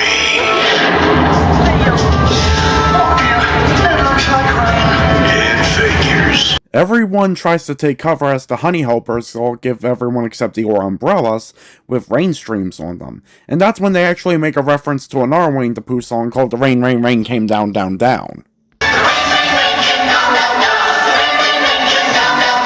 After they're done doing this, basically they all gather around the second tree stump on the stage. Basically, this tree stump is a special prop tree stump that's actually a secret compartment for things that aren't supposed to be revealed until later in the show. For this part of the show, it hides a special rainbow streamer thing which the gang can dance around when it finally stops raining and a bunch of rainbows appear. And as they wrap up the song, basically flowers appear on stage. With the set that I like, it's this flower curtain for some reason. And for the set I don't like, it's this flowers on the screen for some reason. I really don't get why they have flowers appear at the end of the song, especially since they pretty much cover up the entire screen until a certain moment in the show. But anyway, basically after a bunch of flowers appear and are about to get to the big finish, basically the song ends.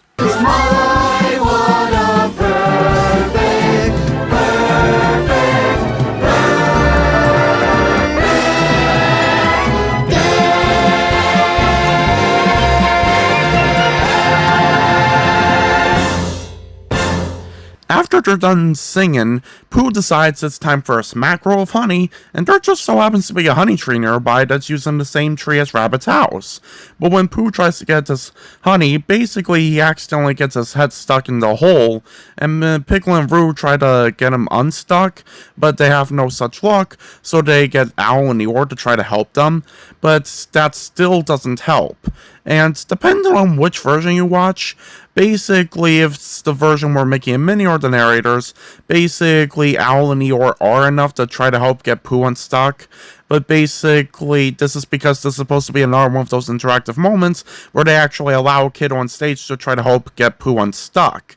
And I assume they couldn't do it with Mickey and Minnie as the narrators because there's barely a human host to make sure the kid doesn't wander off backstage or anything. So a honey helper ends up helping instead. But basically, with the normal human narrator version, basically they do get a kid on stage and get a grip of Eeyore's tail.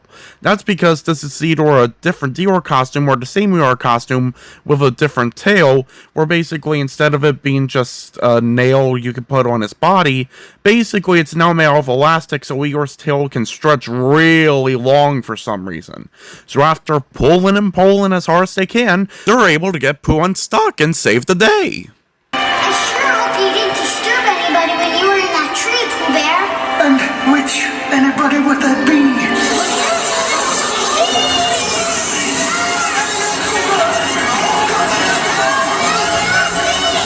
The honey helpers arrive on stage as the bees who were disturbed by Pooh's presence, and basically then they eventually go away as we transition from wherever they were when they sang that song and got Pooh unstuck to the yard of T.I. Double Gutter himself, Tigger, who introduces himself in his classic way by spelling his name incorrectly, and then gets into his classic song, The Wonderful Thing About Tiggers. The wonderful thing about Tigger is Tigger's a wonderful thing. Your tops are made of rubber, your bottoms are made of the springs. Your bouncy, bouncy, bouncy, bouncy, fun, fun, fun, fun, fun. But the most wonderful thing about Tigger is I'm the only one. I'm the only one. So after Tigger is done singing a song while swinging on his tire swing, or in the version with the set I don't like, they only use the tire swing for his entrance, and then he pretty much has to improvise his own dance routine because he can't swing on the tire swing. Basically, Tigger talks to the audience some more as he runs into Pooh and Piglet after they ran away from the bees. And to be honest, I don't entirely know the context of this next scene, but I assume Tigger wants to teach Pooh and Piglet how to bounce, and he says that for him a perfect day is when he gets to bounce a lot, which, let's face it, for Tigger makes sense.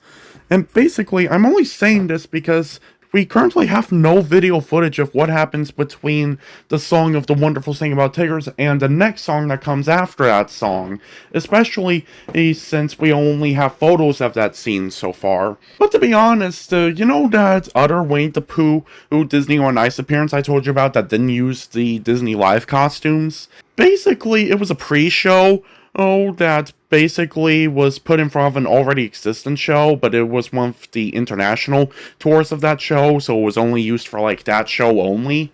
And basically, during that pre-show, they sing the song that they're about to sing after The Wonderful Thing About Tiggers and Disney Live.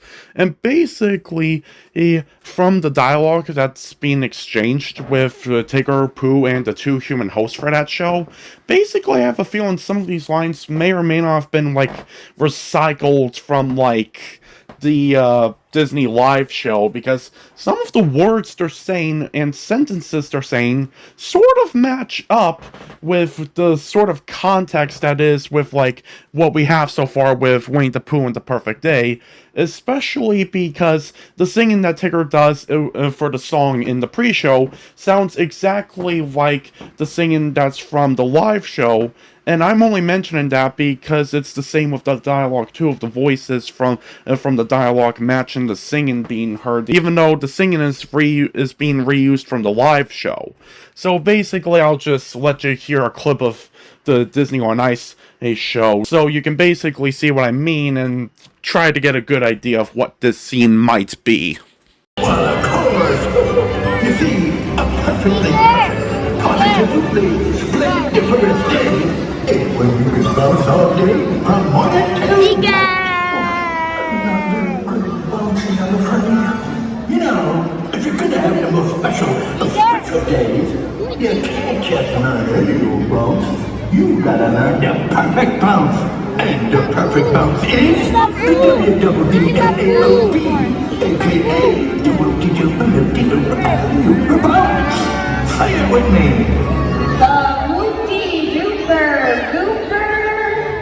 What she said. Don't worry about it. Just repeat after the Tigger. See? Doesn't that kind of sound like it would match with this live show?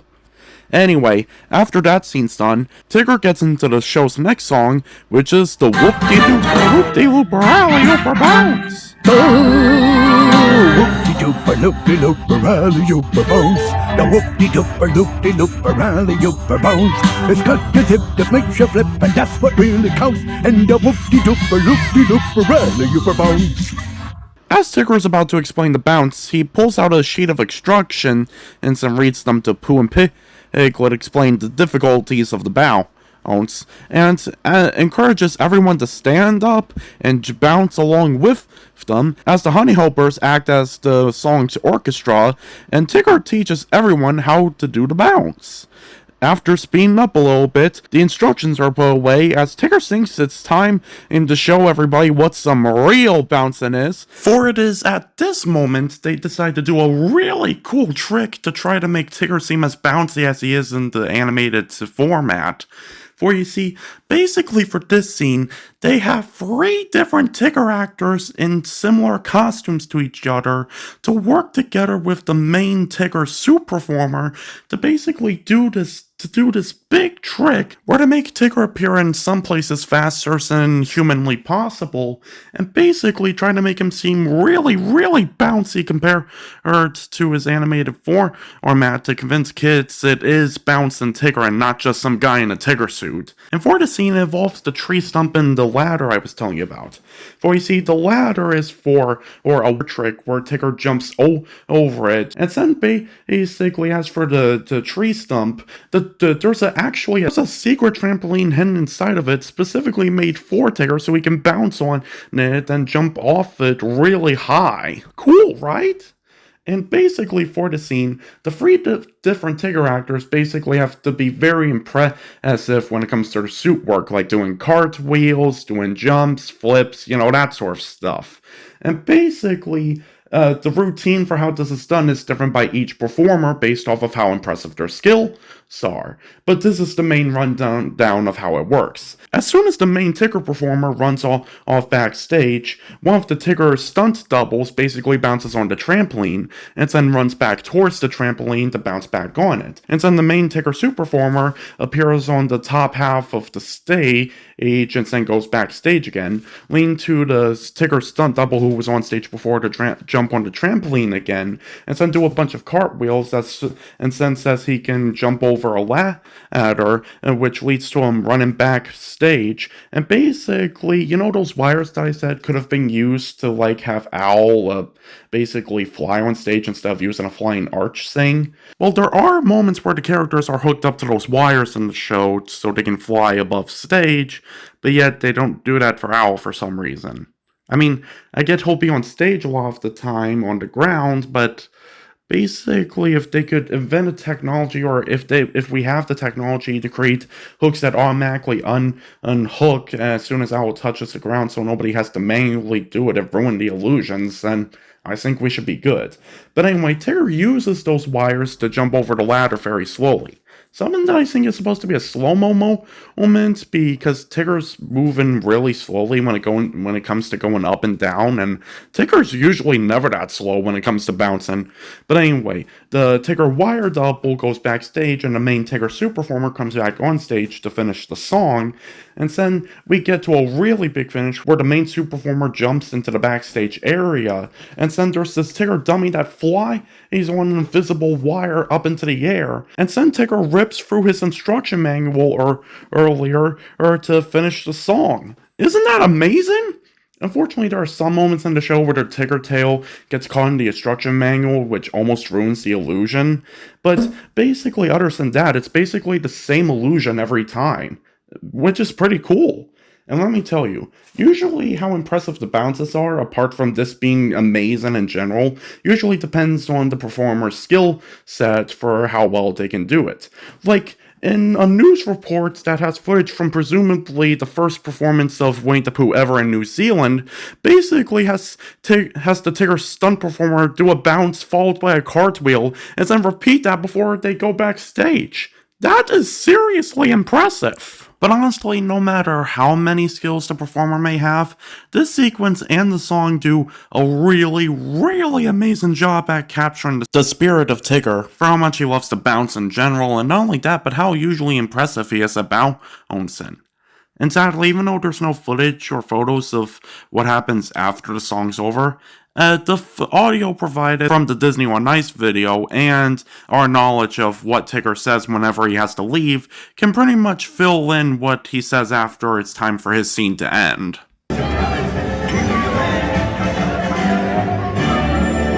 Well, anyway, basically in the next scene after Pooh and Piglet are done visiting Tigger, that's basically where things get complicated, because from some photo galleries I've seen of the show, basically, but in the Mickey and Minnie version, the scene where they bake the cake comes before the next song, even though a scene where they bake the cake while singing the song Enjoy It is supposed to be in Act 2 according to the show's program book, so honestly, I'm just questioning what happens between those two versions of the show.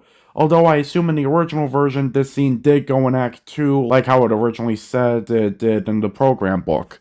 But anyway, basically Pooh and Piglet visit Rabbit, and according to the program book, Rabbit thinks an autumn day where he can harvest his vegetables is the perfect day for him. So basically, Pooh and Piglet help Rabbit harvest his vegetables, while they sing the next song in the show, Harvest What You Grow. How can you find the things you are seeking if you go flying off in the air? So listen please, because I am speaking. You must be cautious and take care. Harvest what you grow, go with what you know.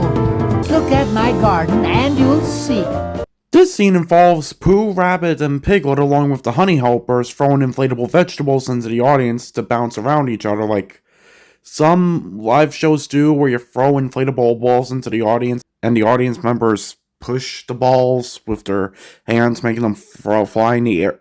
I never really got that, to be honest. Well, Anyway, in some footage of the original version of the show, it seems like they had other inflatable vegetables that are some weird round yellow vegetables that I'm not familiar with, and regular red round tomatoes.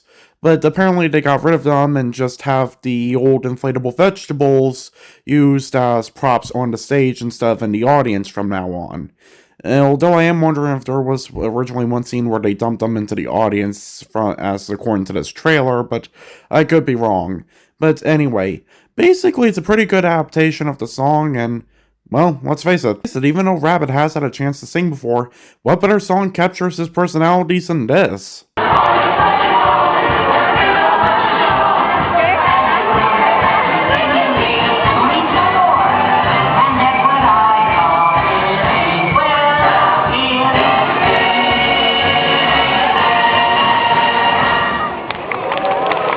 So anyway, after Rabbit's done singing his song, Pooh and Piglet decide to leave, and Rabbit brings out the cake he made for Pooh's birthday. But then Tigger comes bouncing along, and, you guessed it, his bouncing destroyed Rabbit's cake. Rabbit obviously has some problems with Tigger bouncing, and I'm sure Tigger just ignores them as we move on to the next scene, where Pooh and Piglet meet up with Owl again, and they go over to Kanga and Roo's house, who I think described that their perfect day involves it being winter, because all of a sudden it starts snowing, and basically the pond behind their house is frozen for some reason. I don't know. But basically, that leads them to sing the Summer Magic cover known as Winter Magic.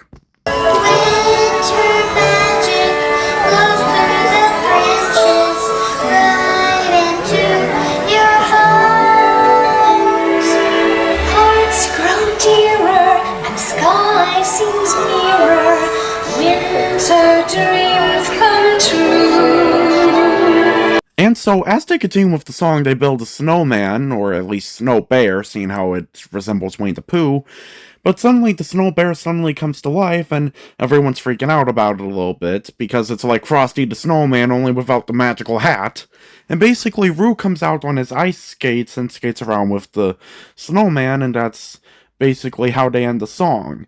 With the set I do like, though, they basically have two snow creatures, the other one resembling Piglet, and not only that, but the Hunny helpers actually have a snowball fight in the background, which is why there's some flinging and throwing sound effects, because they're throwing the giant snowballs. Anyway, after they're done with singing the song, Pooh and Piglet go away for some reason, as Eeyore joins Kanga, Roo, and Owl, and Rabbit joins them as well, showing off his brand new cake, bigger than the last one. But then, as you know it, Tigger comes back, and basically starts bouncing like crazy, and I'm sure you guessed it, but his bouncing destroys Rabbit's second cake. And I won't lie, for the stunts that involve Tigger destroying the cakes, I feel bad for the Tigger performers, because so far from the footage we have of Tigger destroying the cake, basically it appears that every time they do these stunts where Tigger destroys the cake, the performers who play him land on their chest after they fall down. And basically, I imagine that has to be painful since they're doing it on a stage which might have a surface that's pretty much as hard as a normal building floor or a road or even a sidewalk, so I imagine that must be very painful or at least hurts a bit. So honestly, I have to give them credit for being able to somehow continue with the show despite the fact they have to fall on their chest twice. And not only that, but since it appears that they don't do anything like that in Act 2, hopefully the intermission gives them time to recover. Now, I don't know exactly what happens because there's no photos or videos of it, but I read in a review that Rabbit apparently said a few choice of words which sent Tigger away, so this is probably one of those rare moments from the Winnie the Pooh franchise where Rabbit being not very nice to Tigger basically leads to Tigger actually feeling bad about himself, because basically it's usually rare for what Rabbit says to basically go on Tigger's nerves or basically make him feel kind of down, because basically he just usually bounces on his way. But yet this time I have a feeling he probably feels bad because I'm sure he must have realized by now that he probably ruined Pooh's birthday cake since it's Pooh's birthday. And basically, I feel like the only way he tries to make it up to Pooh Bear is trying to find a present for him because of some of the clips I've seen where he's trying to search for a pot of honey. And as you know, Tiggers don't like honey, so the only reason I think he can try to search for a pot of honey is to make it a birthday gift for Winnie the Pooh. Anyway, after Pooh and Piglet come back, they somehow figure out that Tigger went missing even though Pooh doesn't realize it was because of a birthday mishap. And so, basically, they decide to try to make an expedition to try to find Tigger while singing Sing Ho for the Life of a Bear.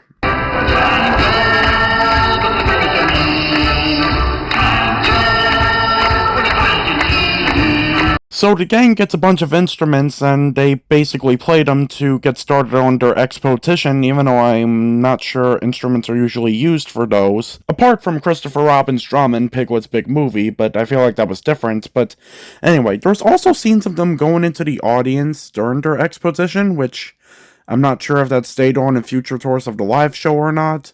But either way, basically, as they played the song, Eeyore starts blowing up 2 balloons that Pooh and Piglet can use to try to find Tigger, and the narrators try to encourage the audience to clap along with the music to try to help Pooh and Piglet get on their way. And as soon as Pooh and Piglet are given the balloons, basically the stage wires that are hooked up to them lifts them up into the air to create the classic illusion of the balloons making the characters fly, like in the original animated short films and such. And Act 1 basically ends with them ending the song and everyone leaving to go on the expedition, which transitions everyone into the intermission.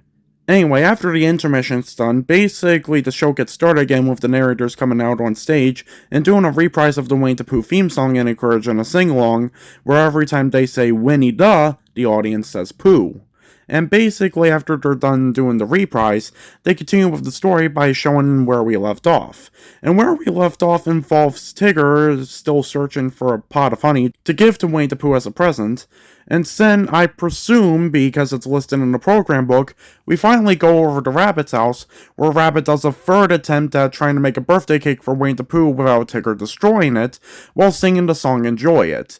And basically, it's during this musical number that they have a lot of clown moments for the honey helpers to do, while they help Rabbit bake the cake. And believe it or not, the Enjoy It song is currently the only song out there that doesn't have any recording of it, so basically, we don't know how it went for the live show, and all we know about the song is that some of the music was kind of used for promotional purposes, and that basically there's a reprise of it when they actually do Winnie the Pooh's birthday party, but it's not really the full song. So anyway, since we kind of don't know what happens with Rabbit and the honey helpers when baking the cake, we'll move on to basically what happens next, which is where we rejoin Winnie the Pooh and Piglet still up in the sky, above a bunch of cardboard cutouts to create the illusion that they're flying in the sky, while singing the Blustery Day song. Although, to be honest, it's actually a really cool version of the Blustery Day song, which is actually an unknown extended version that only got to be heard on albums. And basically, this kind of marks the final time Pooh sings the original extended version, and sort of the first time he sings it with somebody else. And the cool thing about this version of the song is that it includes lyrics that were left out of the featurettes that had the song in it. I know today is Wednesday, and this is how I know. It is always on a Wednesday that the winds begin to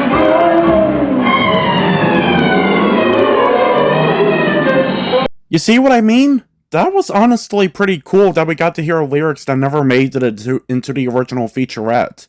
Anyway, after Pooh and Piglet are done singing the song and fly over an airplane for some reason, basically that's when the balloons start to let them get back down on the ground, and they land in a random part of the forest.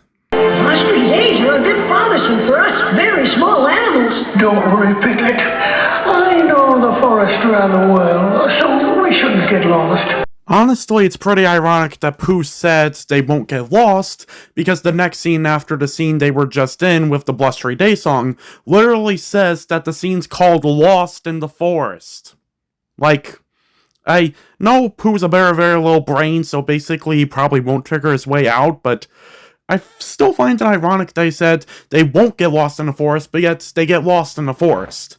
Well, anyway, basically, as soon as they continue to walk in the forest, basically, that's when they realize they get lost, and not only that, but apparently they separate at some point, so Pooh, all by himself, sings himself a song, but then he falls asleep and sits on a random tree stump, and he has this nightmare.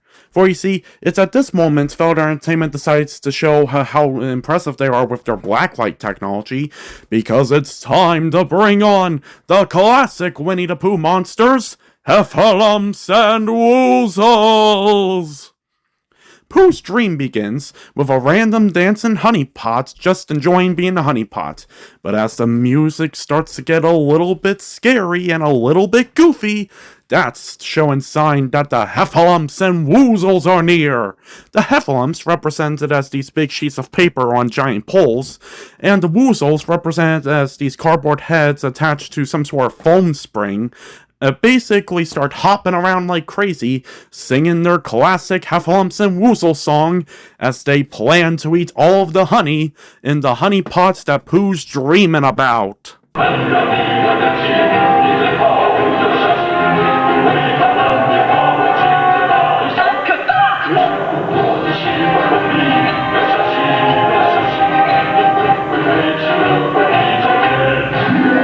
By the way, I do have some things I want to say about the Heffalumps and Woozles sequence. Now, first of all, I don't try to like one specific type of how the Heffalumps and Woozles are represented, because they've been represented in many different ways, but honestly, I'm not sure which one I like best, because basically Disney has come up with so many amazing ideas for how to represent the Heffalumps and Woozles, like how they were just figments of the characters' imaginations and had nightmares about them in the original featurette films, and the Book of Pooh series where they confirm Heffalumps are imaginary. And then there's also how they were represented as 90s cartoon-like villains with the New Adventures of Winnie the Pooh series with Stan and Hef, and their backup plan, a giant woozle named Wooster, who turned to the good side after Winnie the Pooh convinced him to share. And basically, I also like the idea they had with the Heffalumps and Woozles being represented as villains in Winnie the Pooh video games that you had to defeat, like in Piglet's Big Game, a video game that's unrelated to the plot of Piglet's Big Movie, but was made to promote that movie. But I also like the idea they represented of there being actually nice Heffalumps and Woozles out there that Pooh and his friends can be friends with.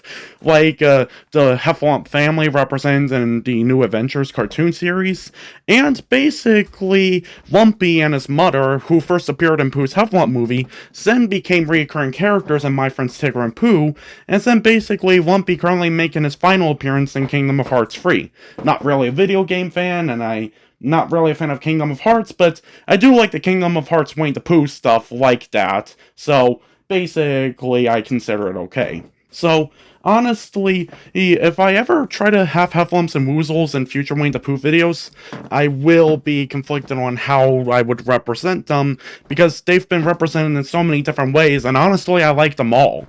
But either way, the other thing I want to mention about the live show itself is that, even though this Heffalumps and Woozles scene is pretty cool, I feel like it's sort of like not explored fully, because they don't even try to do a full cover of the song.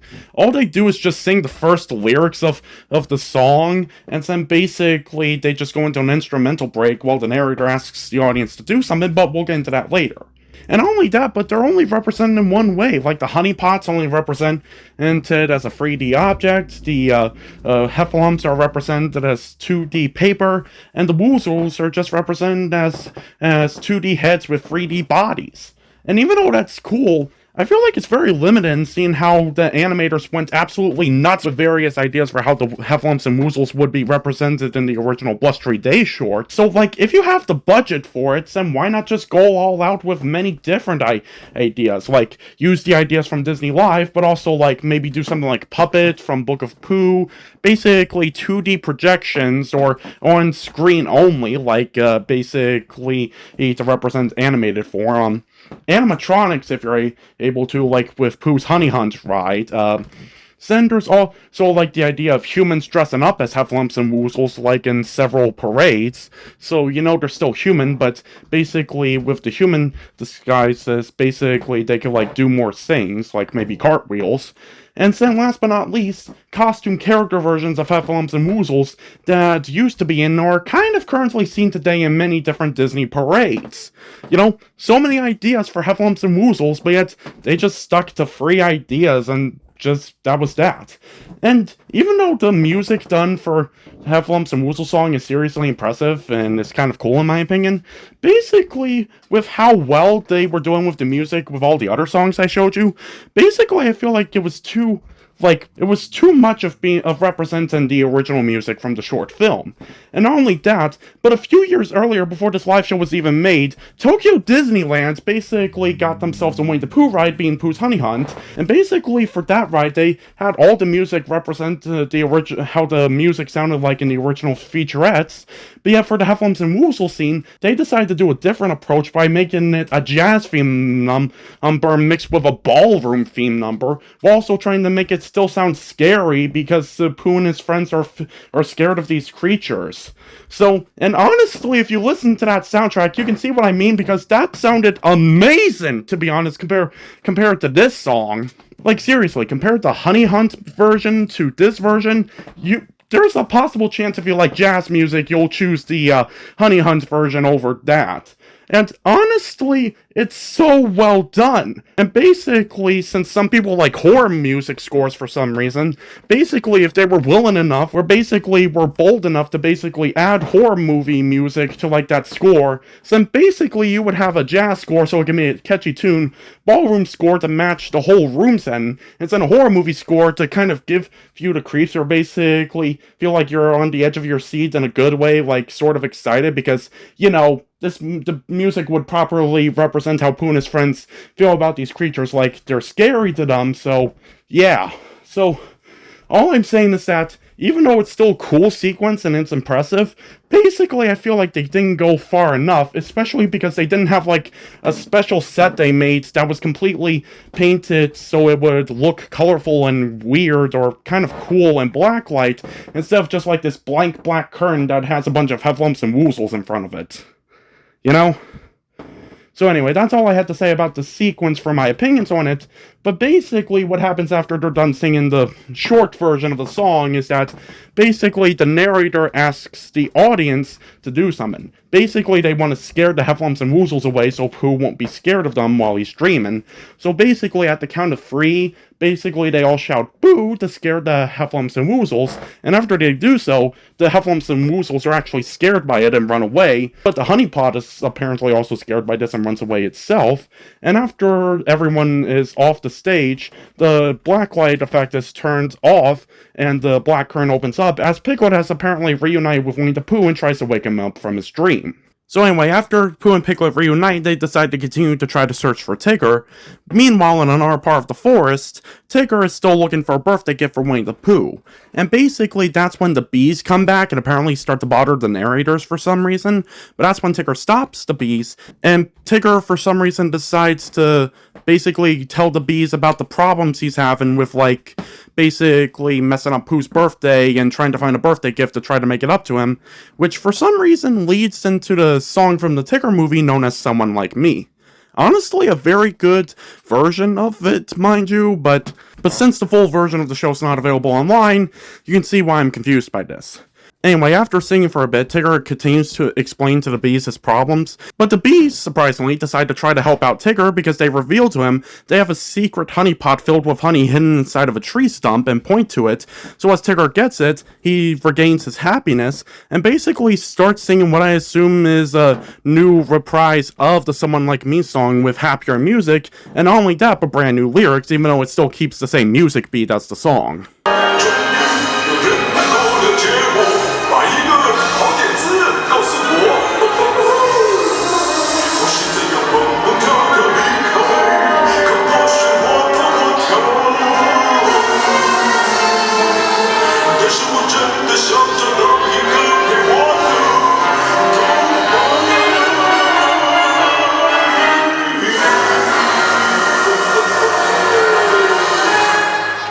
After Tigger presumably thanks the bees for this gift, he decides to try to go back home and probably find Pooh, Bear, and Piglet. So this leads into a scene where Pooh and Piglet try to search for Tigger, while Tigger tries to search for Pooh and Piglet, and basically this leads to one of the narrators singing the song from the Tigger movie and credit sequence, Your Heart Will Lead You Home.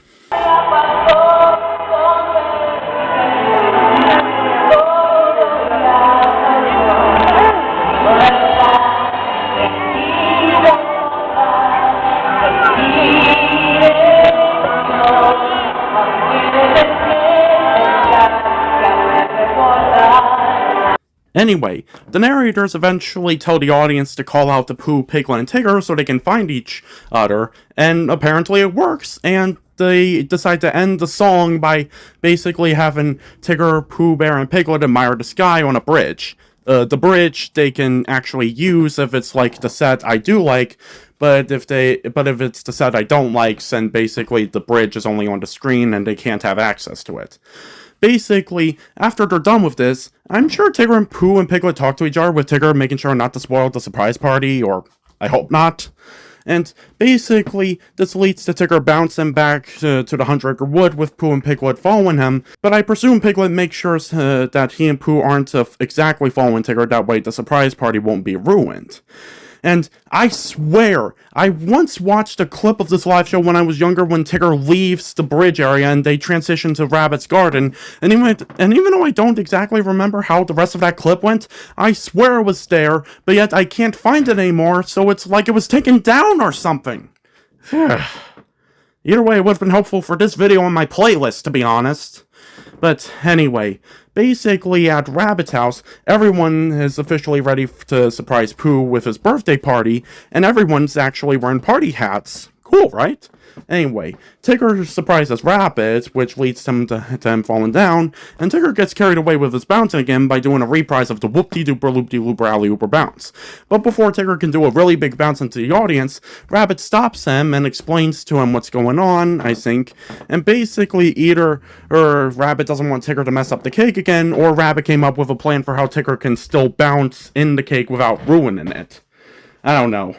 But basically, Tigger probably tells Rabbit that Pooh and Piglet are coming, so everyone runs to try to find a hiding spot, and Tigger runs off backstage as they have Tigger prepare for his cake trick.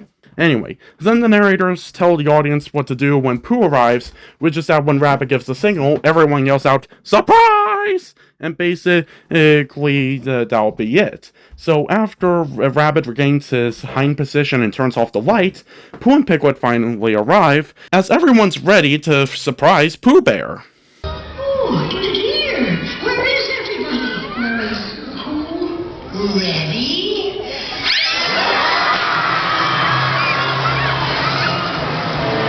And as soon as that's done, basically after a reprise of the Winnie the Pooh theme song, they go into a reprise of the Enjoyed song to wish Pooh a very happy birthday. In fact, the name of the song was actually changed to something else instead of Enjoy It, so basically it can be a birthday song, but yet it still has the same tune as Enjoy It, so yeah. Anyway, so as they sing the Enjoy It reprise, that's when they pulled out Rabbit's cake that he baked for Pooh, with it being humongous! Giving me Barney's Big Surprise vibes! And as we're about to finish the reprise, that's when everyone points to the cake as Tigger pops out of it with his birthday present for Pooh, officially painted gold with new handlebars, and it has a candle inside. And Pooh is so grateful that he got a birthday party. Too bad he didn't get a hat. Like, no, seriously. Everyone is supposed to wear party hats at the end of the show and not take them off because they're going to be on stage for a majority of the time and because they're celebrating Pooh's birthday. And there's also several pieces of photos and footage that have Pooh and Piglet wearing party hats because it's for the commercials and promotional purposes only, but yet for some reason in the actual live show they never give Pooh and Piglet party hats, despite the fact they have party hats in some of the commercials and the videos and the photos. So it's like, why did they never figure out a way to give Pooh and Piglet party hats for the end of the show, despite the fact they're giving Pooh and Piglet party hats for all the commercials and photos? That doesn't make any sense! Well, anyway, basically as Pooh expresses his gratitude for the birthday party he was just given, basically, I swear he has a Barney the Dinosaur moment. A birthday party for me? With all of you? It's perfect. Really? It's perfect? Oh, yes. For me, a day is perfect if I can spend it with my friends. But then again, that leads into that thing I mentioned when I was talking about the characters in general. Pooh and Barney the Dinosaur, in my opinion, have similarities. So anyway, we get into the show's big finale number, where basically it's called Friends Forever, which is actually from a 1998 album of the same name. And basically, that song has many lyrics, although for some reason in the live show only, they only have the characters repeat these lyrics specifically after they're done singing them. And the lyrics are, friends forever, as long as I can see, we'll always be, here together, friends forever, some things are just meant to be, and that's you and me. For some reason, after they're done singing those lyrics once, they repeat them again and again until they're done with the song, and they go, friends forever! Something like that. So it's pretty weird that they decide to have the finale number not even have all of its lyrics, but instead just have those lyrics in general. But one thing I will give the song credit that I'm actually pretty amazed by is that they actually have Pooh reference a different song before they sing the actual song, with the song he's referencing being the Forever and Ever song from Pooh's Grand Adventure. In fact, it's specifically the final lyrics that Pooh and Christopher Robin originally sang that Pooh references before they sing the actual song.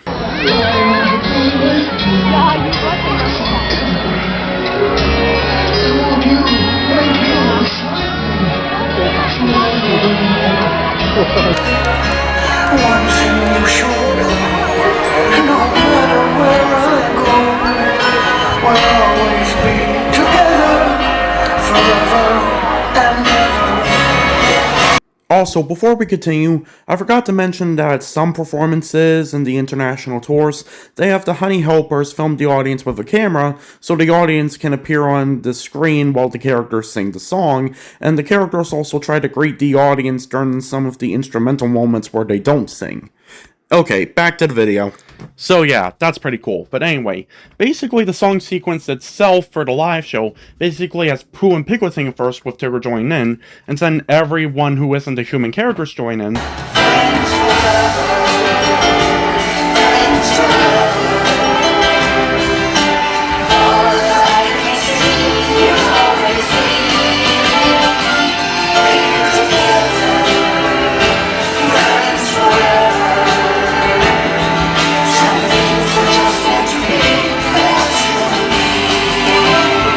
And then basically the human characters, like the narrator and the Hunny helpers, have their own separate moment to sing the lyrics without the mascot characters.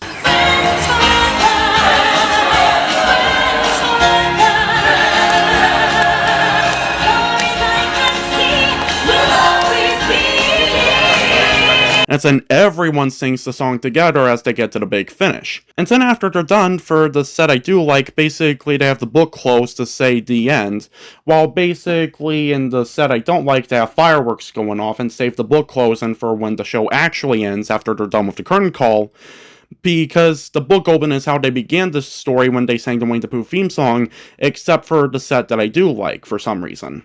But anyway, basically after they're done singing, the narrator takes a bow first before the Hunny helpers do, and then the narrator lists all of the characters from the Hundred Acre Wood that we met that were supposed to sing as they take their bows.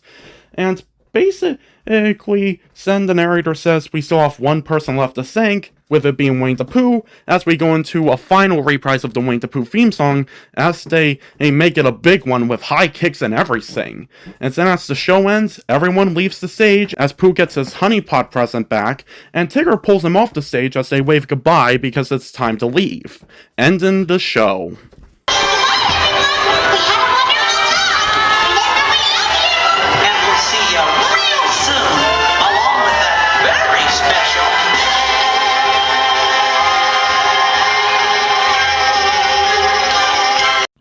And so, that was Disney Live Winnie the Pooh and sort of what we know about it so far. Again, a lot of the stuff I just said was just me guessing from everything we have of the show so far.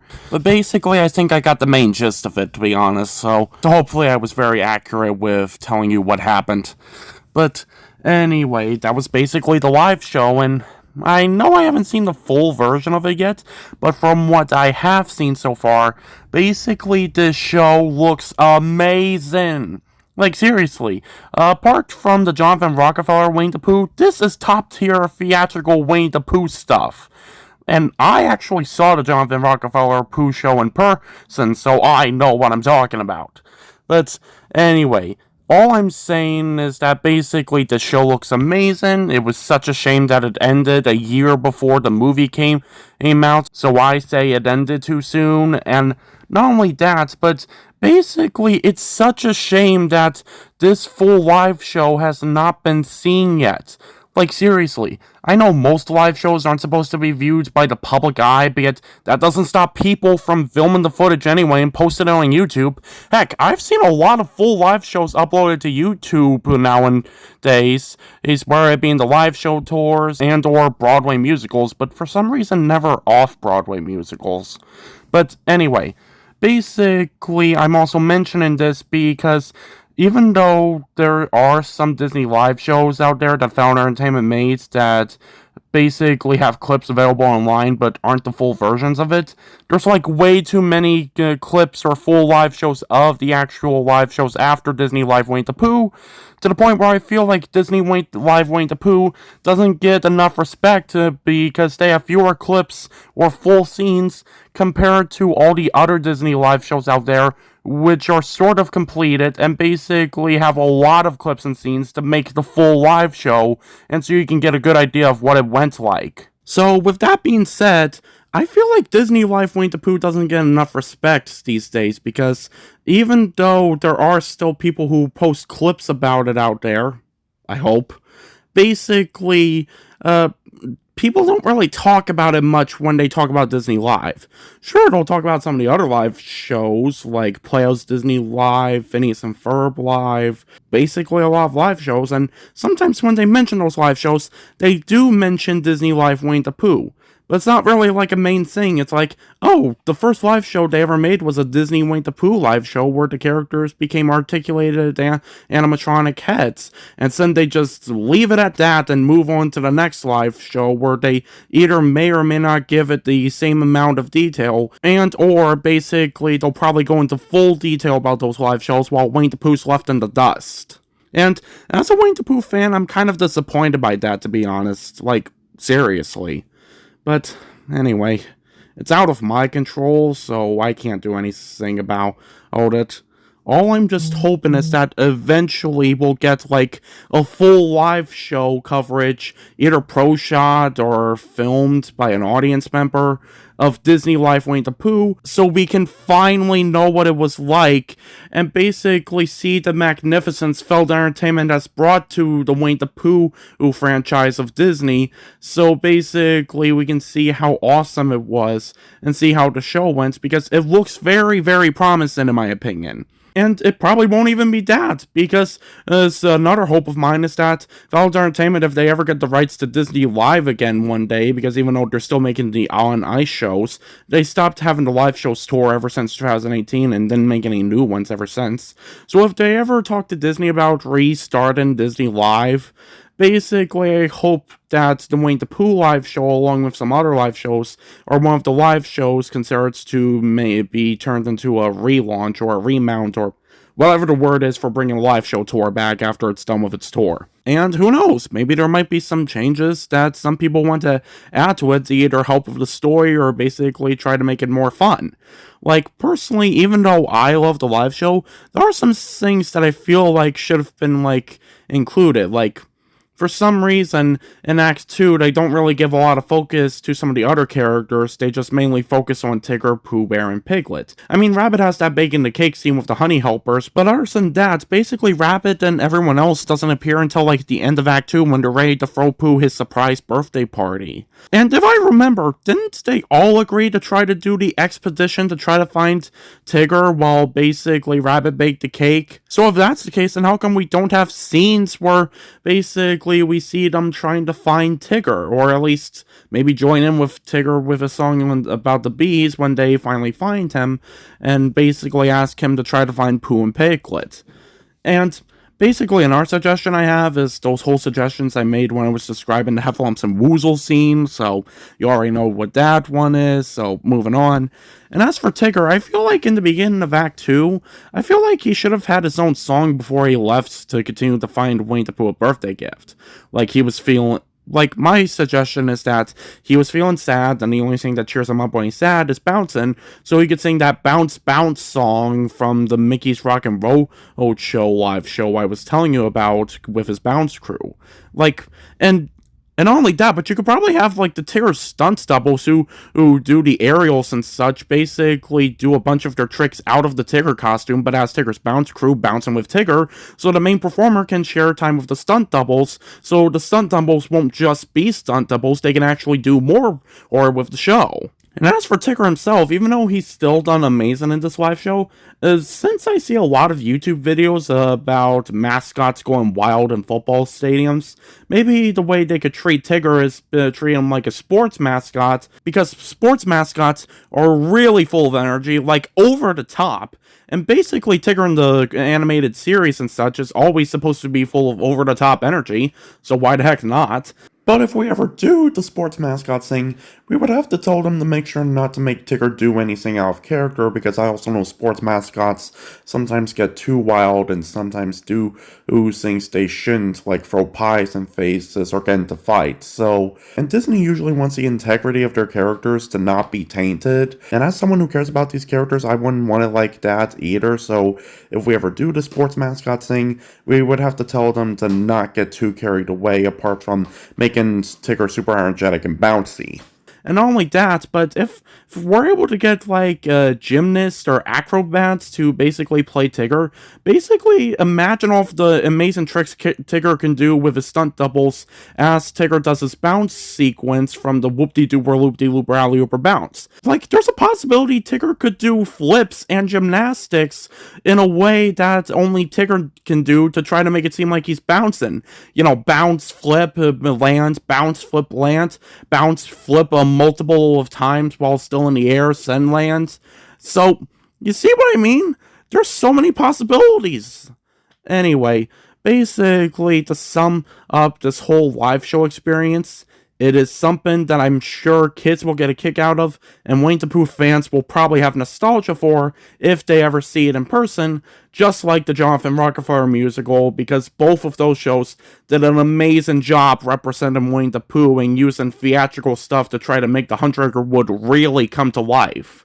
Like, they literally hopped off of the TV screen or the animated page, made it look realistic, and then basically did what Pooh and his friends would usually do in the Hundred Acre Wood, and making it work so it's an entertainment experience for everyone to enjoy. And I'm speaking for both Disney Life Winnie the Pooh from what we've seen so far, and the Jonathan Rockefeller musical from the clips I've seen online, and my personal experience of seeing the show in person, to describe that this show and the other show are just amazing and just absolutely magnificent representations of Disney's Winnie the Pooh. So, either way, with that much being said, it seems like Disney still has a lot of fun tricks up their sleeves to keep Winnie the Pooh fresh and in the public eye. So honestly, no matter what happens next, although hopefully it still stays true to the source material, because they appear to play Winnie the Pooh safe like they do it with Mickey Mouse, which I guess in Pooh's case works, seeing how he and his friends live in a forest. Basically, all I'm hoping is that Winnie the Pooh will finally get the TV project or animated project that he so desperately needs to launch his success again, and hopefully still make him a Disney icon like he was in the early 90s and late 2000s. But honestly, no matter what, whatever happens to Pooh and his friends along the way, there will always be an enchanted place called the Hundred Acre Wood on the top of the forest, where a little boy and his bear will always be playing. I'm Christian Ryan, and I would like to thank you for watching my review of Disney Life Winnie the Pooh. Enjoy the rest of your day, and always keep your honey pots full of honey and the bounces in your step. Thank you.